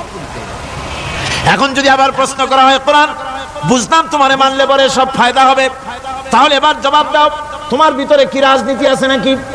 আমি তো মানুষ, আমার রাজনীতি করা লাগে। Man is social animal. আমরা তো জঙ্গলের পশু নই, আমরা তো মানুষ। আমাদের সমাজ আছে, আমাদের পৌর নির্বাচন আছে, আমাদের জাতীয় নির্বাচন আছে, আমাদের কলকারখানা আছে, জমিন আছে, আমাদের রাজনীতি, অর্থনীতি, সমাজনীতি আছে, পারিবারিক নীতি আছে, অনেক নিয়ম মালা আছে, নিয়ম নীতি আছে। তোমারে মানলে তোমার ভিতরে কি ওগুলো আছে নাকি সে কথা বলো। কোরআন তার জবাবে বলে, وَنَزَّلْنَا عَلَيْكَ الْكِتَابَ تِبْيَانًا لِكُلِّ شَيْءٍ وَهُدًى وَرَحْمَةً وَبُشْرَى لِلْمُسْلِمِينَ। কোরআন জবাবে বলে, শুনে রাখো, শুধু অর্থনীতি, সমাজনীতি নয়, শুধু রাজনীতি আর শিক্ষানীতি, যুদ্ধনীতি নয়, তোমার জীবনে যা কিছু দরকার, ইহকালে যা কিছু দরকার, পরকালে, সব কথাগুলি আল্লাহ রাব্বুল আলামিন আমি কোরআনের সিনার ভিতরে খুলে খুলে বর্ণনা করে দিয়েছেন। সব কথা এই কোরআনে কারীমের ভিতরে রয়েছে। তোমার এমন কোনো জিনিস নাই যা তুমি কোরআনে কারীমের মধ্যে পাবে না। তোমার সমস্ত প্রয়োজন আমার বুকের মধ্যে আল্লাহ দিয়ে দিয়েছেন। বিজ্ঞান আছে, দর্শন আছে, ইতিহাস আছে, সব আছে এর মধ্যে। তবে কোরআনের মধ্যে বিজ্ঞান আছে বলে আমি এটাকে বিজ্ঞানের কিতাব বলবো না, দর্শন আছে বলে দর্শনের কিতাব আমি বলবো না, রাজনীতি আছে বলে কোরআনকে আমি রাজনীতির কোনো কিতাব বলবো না। কোরআন তাহলে কি? কোরআন হচ্ছে অর্থনীতি, সমাজনীতি, রাজনীতি, পারিবারিক নীতি, মানুষের জীবনের যা কিছু প্রয়োজন, সমস্ত নীতিমালার নীতি গ্রন্থের নাম হতেছে কোরআনে কারীম। সমস্ত নীতিমালার নীতি গ্রন্থ কোরআন। এখানে রয়েছে সব কিছুর উৎস, যেটা গ্রহণ করলে পরে মানুষ আরামে থাকতে পারবে। অমুসলিম নাগরিক বৃন্দ তাদের নাগরিক মর্যাদা পাবে। মুসলমান, কৃষক, নারী, চিকিৎসা, কৃষিবিদ, সাধারণ মানুষ রং বর্ণ ভাষা নির্বিশেষে গোটা মানব সভ্যতা আরামে বাস করতে পারবে, পশু পাখিও আরামে থাকবে, গাছপালাও আরামে থাকবে, যেহেতু নির্দেশ হয়েছে বিনা প্রয়োজনে গাছের পাতাটিও ছিল না। ইসলামের সমাজ যদি চালু হয় গাছেরাও আরাম পাবে, পাহাড়ও আরাম পাবে।